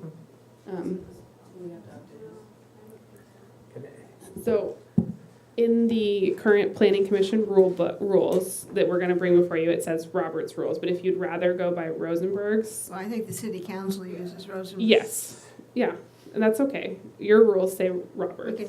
Why can't we use Joni's rules? If you all agree, you can. So as it currently stands, it's Robert's rules. Rosenberg's rules are generally consistent with Roberts. They're just much more condensed and less formal. I find them a lot easier to understand. So if you do want to go that direction, that's fine. Yes. Somebody in the audience, does it apply to what we're talking about? Or? No, well, it does, but Joni covered it. I was going to say the city council has to go, we go by, what do you call it, Rosenberg's. We don't go by Roberts. I didn't know that you could have the two different groups on two different rules of order. So that was my misunderstanding. Thank you. Yeah, because they're the rules that you as a body have chosen to follow and go by. So you also, there's in our rules, in the Planning Commission rules, there's some things that we've specified under the Planning Commission rules that aren't necessarily specified in Robert's rules that's how we've decided to conduct business. They're not prescriptive. It's just this is how a good way to have an orderly meeting, right? Next session, we're going to decide that though, right? Because it's coming up on the Yeah. next time. Okay. We'll go through, you can review which rules you want to follow, but as of now, it's Roberts, but it won't make a difference for what I'm going over, that's consistent between the two of them. Okay, so earlier we talked about how an item, comes before in the order of operations introduced, staff report, questions, public comment, discussion. Then we get down to, in deliberation, when we get down to how to make a motion, this is how you do it according to parliamentary procedure. So we want to be specific and use the resolution number and the project title from the agenda, just as Commissioner Jamison did tonight. So instead of, I make a motion to adopt the project, we say I make a motion that we adopt resolution 1234 for is, CPU at a restaurant, whatever the agenda says. And if there is an environmental piece to it, you want to make sure that you're saying that as well, because that is a separate, thing that you have to approve. So tonight we had a mitigative negative declaration, and so correctly that was part of the motion. And then you have a second to the motion, and that could be a simple "I second the motion," and then the chair does what's called states the question, and that's essentially just acknowledging there's been a motion and a second, and then you all can debate the motion at that point. Generally, you've already sort of debated it because you have discussed it and come up with what you want the motion to be collectively. But at this point, this is where if somebody says, oh, actually, let's say tonight, Commissioner Jameson had made the motion but did not include the amendment for the stairwell, right? At that point, somebody could have said, or Commissioner Peterson could have said, well, I think that's a fine motion, but I think we should omit the stairwell based on the public comment. And you can debate that amongst each other and debate the motion. The formal way to proceed, if somebody wants to amend the motion, is to make a separate motion to amend the first motion. And then the commission has to vote on that motion to amend first, and then you vote on the original motion, either as amended if the amendment passed, or as it was originally proposed. There's also, so it can get kind of, we have to keep track of the layers of motions if we want to do it that way. There's also opportunity for, and this is where Rosenberg's differs a little bit from Roberts, but a friendly amendment. And that is basically, somebody makes a motion, and usually it's the person seconding the motion, but it could be after the second as well. Somebody says, I'd like to make a friendly amendment to that we, adopt the motion, but also remove the stairwell as a part of the project. And then if the person who made the motion and seconded the motion accept that, then we can proceed as if the motion was made originally with that change, without having to do the rigmarole of formal amendment motion. So consider that as a possibility as well. But I think just it's important to be very specific and clear when you're making the motion initially, so it's clear what's the question that's before the body. And then another thing to keep in mind is if a motion to approve a project fails, let's say only 2 of you vote for it, 3 of you say we don't want to approve, that doesn't mean the project has been denied. It just means it hasn't been approved. So, we as staff bring you a resolution that is consistent with our recommendations. If you want to deny a project that staff has recommended you approve, I would suggest that you, instead of, you can make a motion to approve and have it fail, or you can just direct staff to continue. We're going to continue the item, make a motion to continue the item, and direct staff to come back with documentation to support a denial. And then we would come back with a resolution to deny the project with the appropriate findings for denial, consistent with your comments or direction. And then at the next meeting, you would make a motion to adopt that resolution of denial. So that's how I would recommend handling that, because then there's documentation to support your findings for denial. You can technically make a motion to deny and make the findings orally, but I think for the record, it's helpful to make a motion to continue and direct staff to come back with a resolution with findings for denial if you ever wanted to deny a project that staff is recommending approval for. So, what happens if we vote and 3 people say, no, you said it, we just didn't approve the project, we didn't disapprove it? What is the next step after that? Then you make a new motion. So maybe you got to talk, and then you should talk amongst yourself. Why did it fail? Was it because one person didn't like that they didn't, they want a condition change? Like maybe, like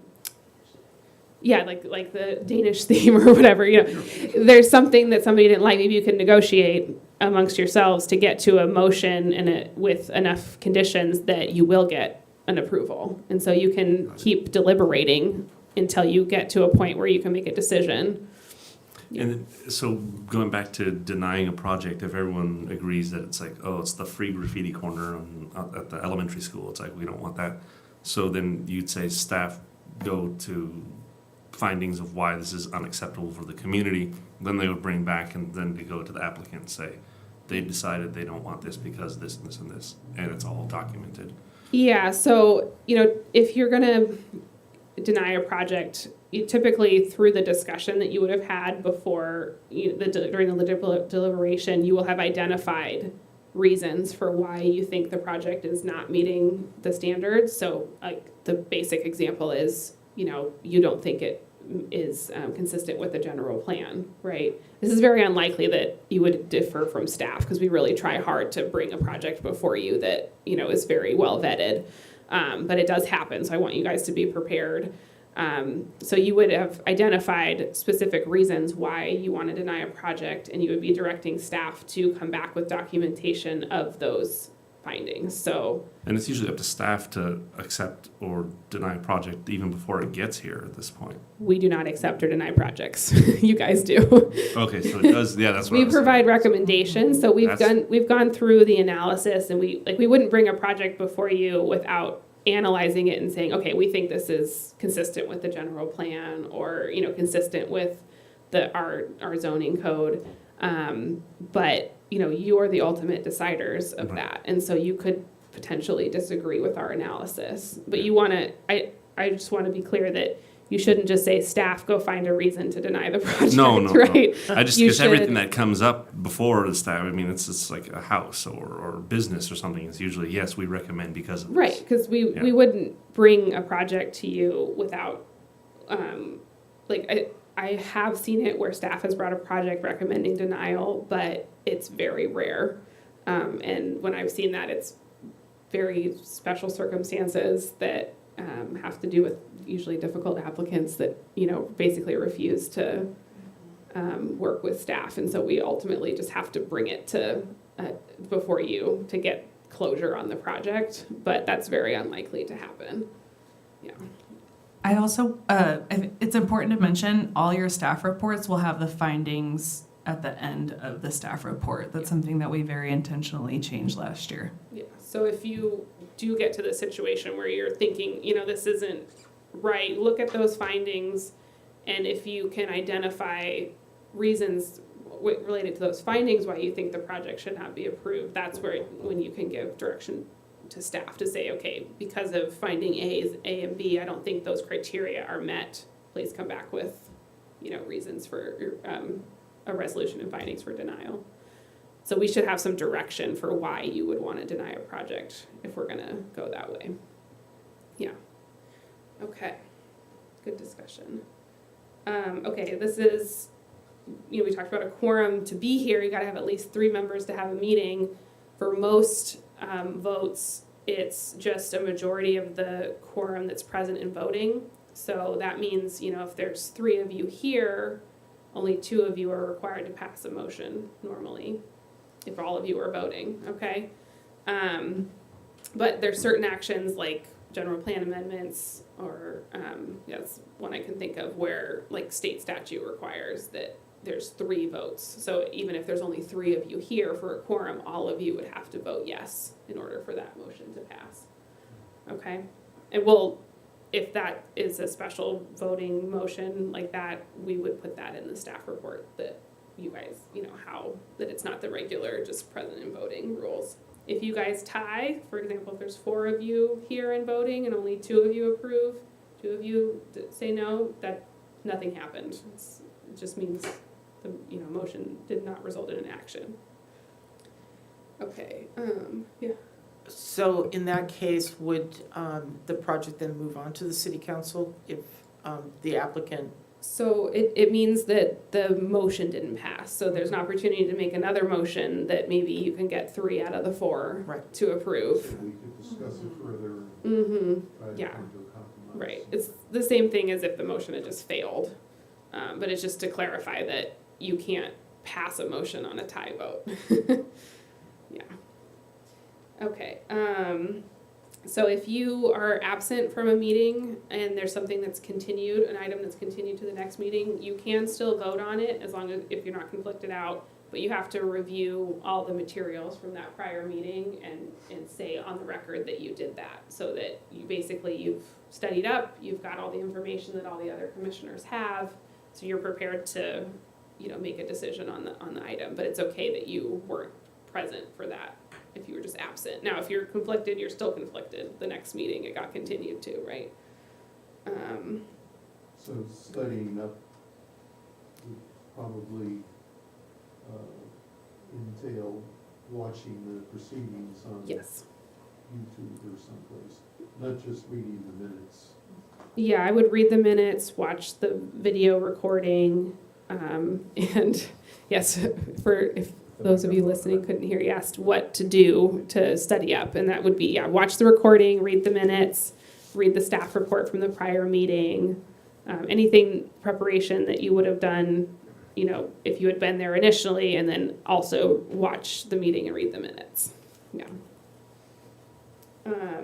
Okay, so I put this slide in because this did come up last year, but so the planning commission takes an action on an item. If you, as a body, want to reconsider that, it has to be at the same meeting. And somebody from the majority who voted in the majority on the motion that passed can move to reconsider an action. But if you were in the minority of a motion that passed, you can't say you want to reconsider something, which kind of makes sense, because if you didn't want it to pass in the first place, you shouldn't have the power to ask for it to be reconsidered. So somebody from the majority could say, oh, I'm changing my mind, but it's got to be at the same meeting. And then you just make a motion to reconsider item, 5A from the agenda. If the motion passes, then the item is back before the commission as it was originally. So you kind of. But it's got to be at the same meeting. You have to make that motion for reconsideration at the same meeting, yeah. So there's some finality there, and that's helpful because, once you make your decision, that starts the appeal clock. And then once that appeal clock runs out, the project applicants are expecting finality and be able to move forward on their project. And, that's kind of a due process concern. You don't want to be able to just undo a decision, months later when they've started working on their project. So, but this is the mechanism if, if you voted on something and then, in the meeting, you're still, I forgot about the one thing, you can go back to it, but we should try to avoid having to do motions to reconsider. Sure hope the applicant's still there, right? Yeah, exactly. And if we did do a motion to reconsider, I would suggest that we, re-notice it and have a new hearing, not just continue to talk about it that same night, because it makes sure that the applicant is available. And the public. And the public, yeah. So, yeah. Okay. So this is just some kind of decorum and order rules, but the chair recognizes people to speak. Bodies are more formal, less formal about this. Some planning commissions and city councils, the chair, you don't necessarily raise your hand, but you don't speak until the chair acknowledges and says, okay, it's your turn. I think it's a little more, discussion-based here, but certainly Chair Williams, you can, decide how strict you want to be with that. But typically the chair is the one you're certainly acknowledging when the public can speak, and calling, commenters up with the speaker slips. A recognized member who's talking shouldn't be interrupted until they're done unless there's a point of order, by the chair. And, as staff and members of the public, we're attentive to when you all are talking. And then the public should address questions and comments to the chair, not staff or members generally. And so the chair can decide whether that question needs to be answered or not. We're not under any obligation the public gets an opportunity to speak, but we're not obligated to answer their questions, but you can decide to do that. but you would be the one to direct that. Okay. Excuse me. We can go on from this. We kind of talked about this already, but basically there's some level of kind of obnoxious behavior that we have to accept from the public a little bit. But we don't have to accept things like physical threats or interrupting speakers and yelling. Okay, so as a presiding officer, so most of the time this will be Chair Williams, but it could be Vice Chair Jameson or acting chair if neither of them are present. So the presiding officer applies the rules of conduct. Usually they take a back seat during discussions, and I gotta say Chair Williams is beautiful at this. He does a great job. You let others debate and discuss first, and then give your comments and last, and then also typically the presiding officer does not make or second a motion, but just asks for other members to do so. But they can, if nobody's volunteering, you certainly can make the motion to get things moving. Okay, conflicts of interest. So it's a great meeting to have this training at, because I feel like we had examples of almost everything I'm talking about tonight. So Commissioner Peterson did it perfectly right for the conflict of interest. Just before we get to how to do it though, the sources of law, the main one is the Political Reform Act, and so that's your financial conflicts. Common law, which is judge-made law, case law, also can provide some, if you think you can't make an unbiased decision on something, that's another reason for a conflict. And then, Government Code Section 1090 is contractual conflicts, which I will briefly talk about. But the Political Reform Act is the main one. So the purpose is just to make sure that decisions are based on the public interest, not our private interests. And it's important to remember that if you have a conflict, it doesn't mean you did anything wrong. It just means you shouldn't participate in making that decision. So I just wanted to plug that you do have some required reporting. So Anna Marie will probably be reaching out to you about this, but you have your Form 700 that you need to do under the Political Reform Act, and you have some ethics training and sexual harassment training, and you'll have to file your certificates and your Form 700 with Anna Marie. So just make sure to do that timely. All right, so the Political Reform Act prohibits public officials from making, participating in, or influencing a decision which they have reason to know they have a material financial interest. So you've got to, and I kind of rewrote the same thing as a practical test, but is it reasonably foreseeable that the decision will have a material financial effect on you, your spouse, or your dependent children, or your business that's distinguishable from its effect on the public generally? And so you got to think through that analysis. And if you think you have a conflict, you can seek advice. FPPC can give informal advice. If you know you're going to have a conflict ahead of time enough, you can ask for formal advice. Or I can give you some general advice, but again, I'm the city's attorney, so I'm not your personal attorney. So you also could seek advice from your own lawyer if you wanted to. I think most of the time people just kind of walk through the analysis in the FPPC regulations and come to a reasoned determination. The informal advice I think is also really helpful if you're not sure. I have a question that says spouse, dependent children, or business. What about family, like a brother or sister? Yeah, I mean, unless you also Parent. have a financial interest in that business or So something, but no, if they're not dependent on you. But isn't it in good taste if it's like? So if you think you can't make a unbiased decision, that's a separate reason to not participate, but it wouldn't necessarily be a Political Reform Act violation to participate. Yeah. Just out of curiosity, if you ask for a formal opinion from the FPPC, you may not know that you need that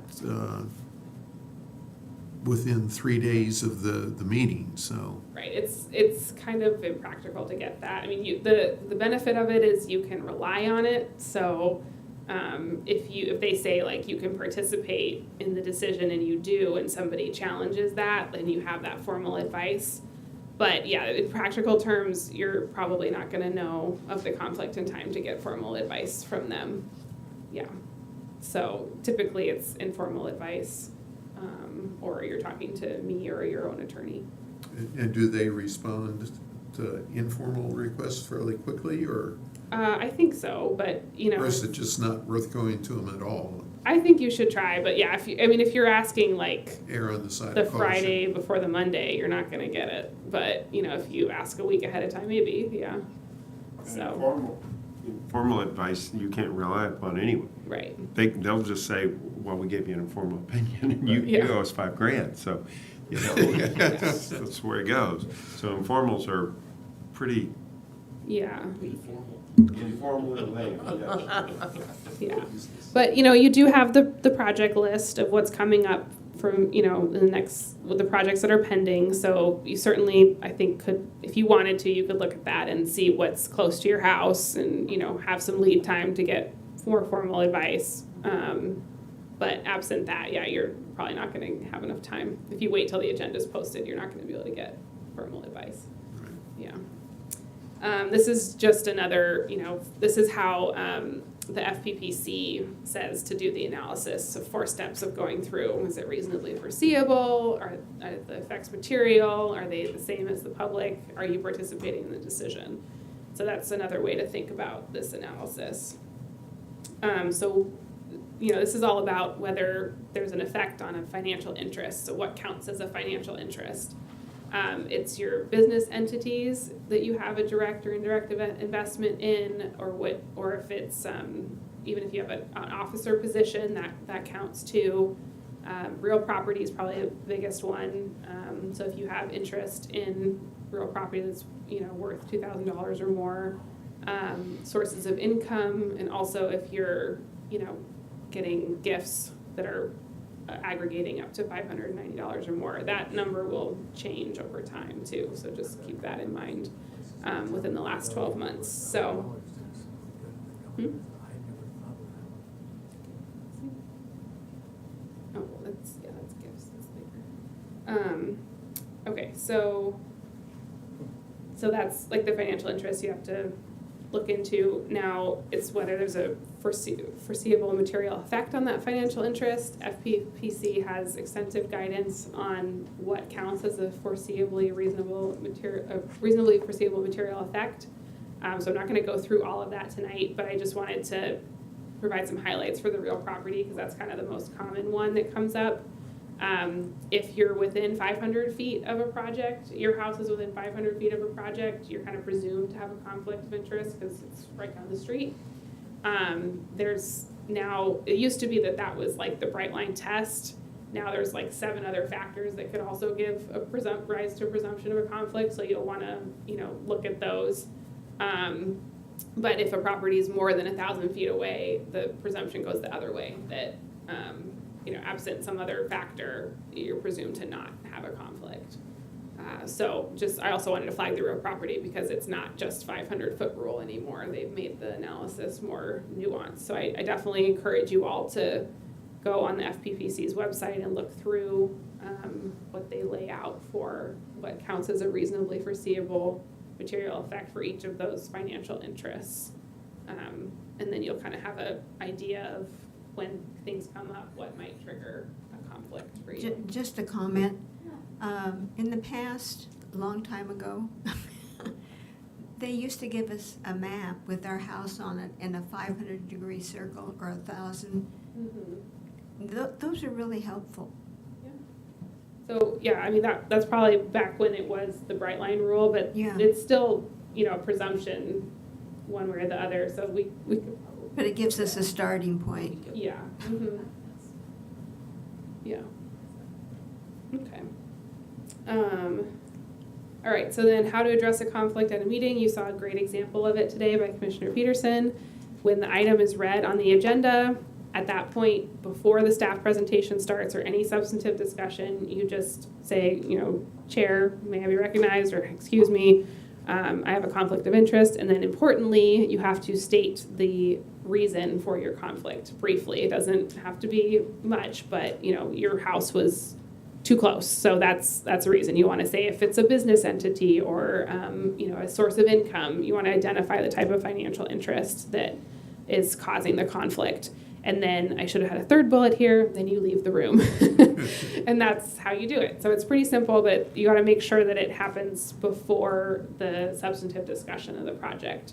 You don't want to get down to deliberation and say, oh, by the way, I have a conflict. Now I'm going to leave the room, because then you've been here the whole time and potentially could have influenced some of the decision. Okay. There are consequences for violating the Political Reform Act. One, the action can be rescinded because it wasn't unbiased.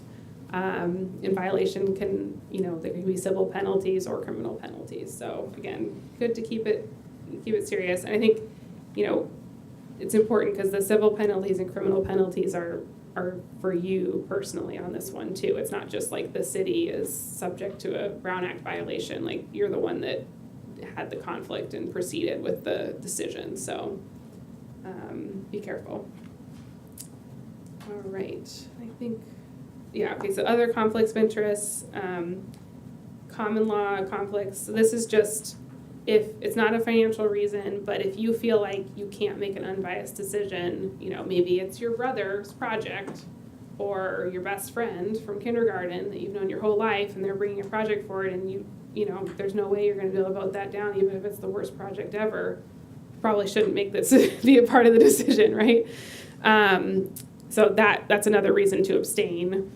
But there's not as many rules on that. I still would recommend that you follow the same procedure as if it was a financial conflict and state your conflict ahead of time and leave the room. But if it's not under the Political Reform Act, technically those procedures aren't going to apply.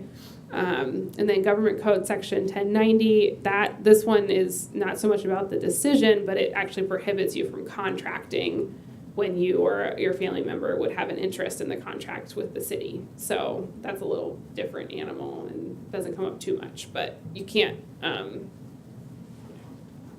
use your position to get a favorable contract with the city, basically.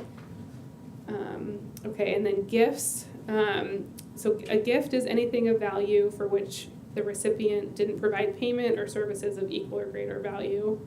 So you just want to be careful if somebody's giving you something worth $50 or more, and this could be several gifts. So if you get two $25 gift cards from somebody, that counts as $50. You got to report that, and then don't take anything that's over 590 additive, from in a year, and don't use public resources for political purposes. I think that's should be self-explanatory. Now, if somebody does give you something, the gift that you don't want to accept because it's over that value, or it's you don't want to accept it, it's considered not accepted if within 30 days you return it and it's not used, or the donor's reimbursed, or you donate it to a charitable organization and don't take the tax credit exemption.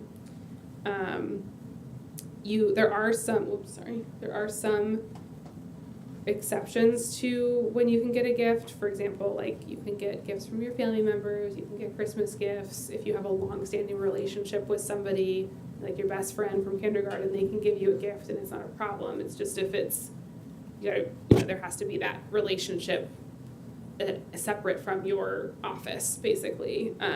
But things like, if you had a loss in the family and people give you flowers for bereavement, that's not going to be a gift that's problematic. So there's exceptions for things like that. Or if you, go to a wedding, get a party favor, that's not an inappropriate gift. It's okay. So there are some exceptions like that. Whoa. Okay. And then we're on to the Public Records Act, and I think this is the last section, so thank you for bearing with me. Okay, so under the Public Records Act, any person has a right to be provided a copy of a public record. Excuse me. This is the sign I've been talking for too long. Excuse me. So public record is defined very broadly. This is why I wanted to bring this up, because it's not just what you normally think of as a public record, like the staff reports or the agenda. Excuse me. It can also be your emails or text messages, even on your personal accounts if you're talking about public business. So just be careful when you're emailing about public city business. Use your city email address. You know, maybe don't text staff things, like use your city email address, because if you are communicating about city business on your personal accounts, that could be subject to a Public Records Act request. And, you know, communications are commingled, right? If, you know, you have a text chain that's got something about city business, they're gonna end up where you're gonna have to disclose a lot more probably than is relevant. So just be cautious when you're communicating, and I just really encourage you to use your city email address. They do not have city emails, That was right? gonna be Okay. my question. I'll ask about it and I'll ask them. Okay, well. We've never sorry had about one before. I thought it was something new I didn't get. that. Sorry about that, I thought you guys all had one. Well, then I'll say, make sure that you're making a separate email chain for your city business so that it's easy to segregate, Right. you know, what you're, when you're talking about the city business versus, you know, if there's some, like maybe you're emailing Sophia for a non-city reason, because you know her in the community, you know, don't reply on that chain about city business, because then that whole email chain is going to potentially be subject to a public records request. So just be mindful of it. That's why I wanted to bring it up. Mostly public records requests are Anna Marie's world, and she handles all that. But you all in your business create public records, and so it's good to be mindful that that you are doing that just by serving in your role. And you know, if you write it down, chances are it could potentially become a public record at some point. So just be mindful of that. So let's see. You can say something. Go ahead. No, I don't. I just wanted to touch on retention, that there are certain guidelines directed by all sorts of government codes that determine how long to maintain the record. And so some people are used to deleting their texts or their emails, and they are considered a form of correspondence, which has a minimum of a 2-year retention. And then, or it would go under the underlying subject matter of which it pertains, and that has its own retention schedule, which might be 6 years if it's about an audit, or it just really depends on the nature of that communication. But you are urged not to delete something that is under the purview of city business, because there can be forensics if it gets to that point where you're turning over your personal correspondence or personal devices just to satisfy someone's interest as to why you were texting during a meeting or what have you. An easy way to avoid that is not to text during meetings, but yes, thank you. Yeah, it's good. We don't want to be destroying public records, so it's good to be mindful of that as well. There are some exceptions to what has to be disclosed, even if it is a public record. So I have the government codes there. Again, this is, you know, me, Anna Marie, and I are going to probably be the ones doing this analysis, but it just for if you're interested. But I think the important thing for you all to remember is that even if something is exempted under the government code, if it is released and disclosed, that exemption is waived. So if you have something that is a privileged document or a public record that wouldn't otherwise be disclosed, if you give it to the public, then now it's public, and that waives the exemption. So just keep that in mind. I think it'd be a pretty rare situation where you all would be in a position where that would be a problem, but and again, there's consequences for non-compliance. You know, there's cities get sued all the time for not for Public Records Act violations, or, you know, we respond to a Public Records Act request and they don't like how we responded, so cities get sued all the time for that.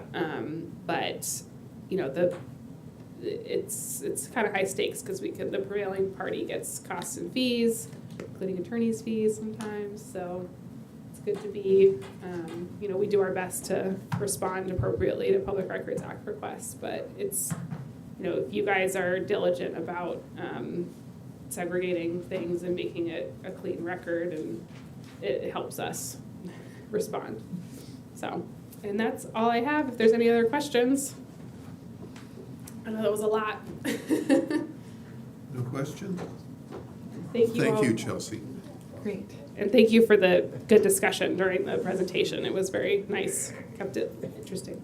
Okay, we'll close the meeting at 8:15. Thank you, everybody. Oh, Was there any? I thought we'd already been through that. Okay, I'm sorry.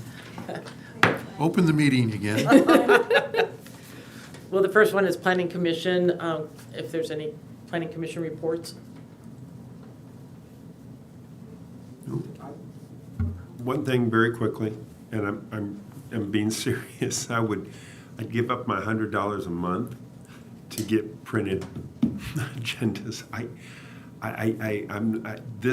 I'm not gonna print 700 pages, 300, I just can't. I can't print those big, these things. It was nice that you had those, and I know that a lot of times the applicants do those. And I know we're trying to go to electronic, but I have a flip phone.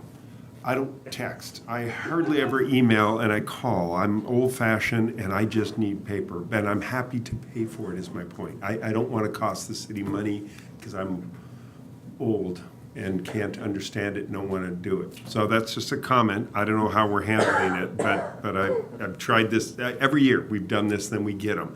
We come by and grab the packets, and it really helps. But I am happy to do whatever I need to do it.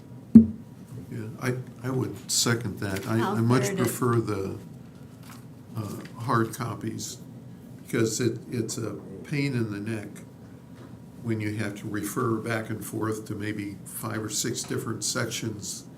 It's so much easier when you have the packet right in front of you.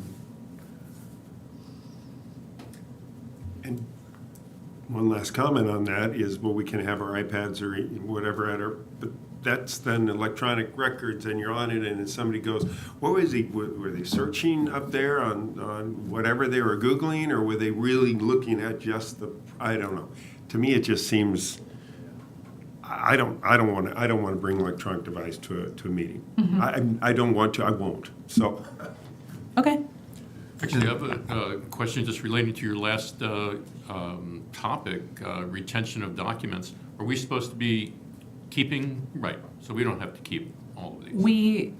Because you have the record in the city. Yes, we have the record Right. because the applicant submits to us, Yeah. so you're okay.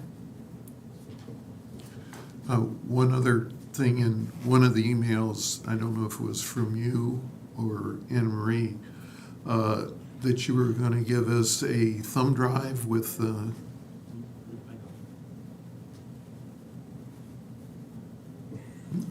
good, great. I'll get it to you. Did you? Oh, did you hand it off to Jack? Oh, I'll get it to you, Jack. Friday was, Crazy. yeah, so I'll get it to you. Oh, okay. Yep. That's all I had. So Staff staff's comments? report, we have a planning commission meeting next month. We hope you'll all be able to attend. At this point, we're planning on bringing the planning commission rules to the agenda. We also have one planning item that Sophia's working on. It will be on Fifth Street. And at this point, I don't know if there'll be any other items on that agenda. We're planning on bringing, oh no, maybe to city council, the housing element report, right? Yeah? Yeah. So that's going to the city council? It is? Okay. Yes, we won't be bringing that back to you. We will brief you on some of the activities of the general plan update process at the next meeting. We have a couple of things that are happening through the month of February, and once those are accomplished, we'll report back to you. Okay. What is the status of the general plan at this point in time? So I'll preview. The housing element is the most important thing. That will be going to the city council on February 13th for a authorization to file with the state, which is due on February 15th. All of the comments have been incorporated into the housing element. There have been some changes to some of the sites that have been identified for affordable housing units. The public will have an opportunity to review that through this coming week, and the city council will give the direction to move forward with the housing element. Realizing that the HCD, Housing and Community Development, has a 90-day window to respond to those, so we're hoping that we can get it filed and get that 90-day process started.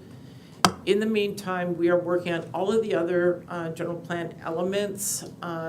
Right now, the consultant team that's putting that package together is not, we probably aren't going to make the February 13th date to initiate that. So all they'll see is the housing element, and hopefully at the next city council meeting, we'll have the rest of the package to initiate environmental review. And the environmental review portion of the process will be about 6 months.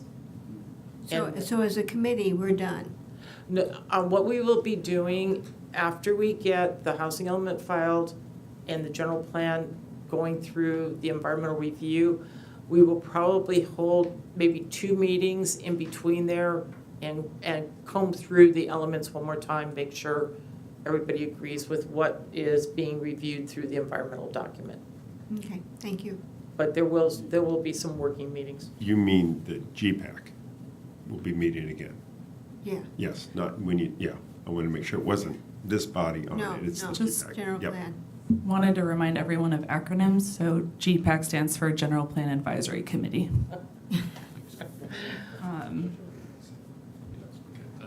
I also wanted to remind y'all of the planning commissioner trainings that are going to be happening through Cal Cities or through IHG, I think is what they're called.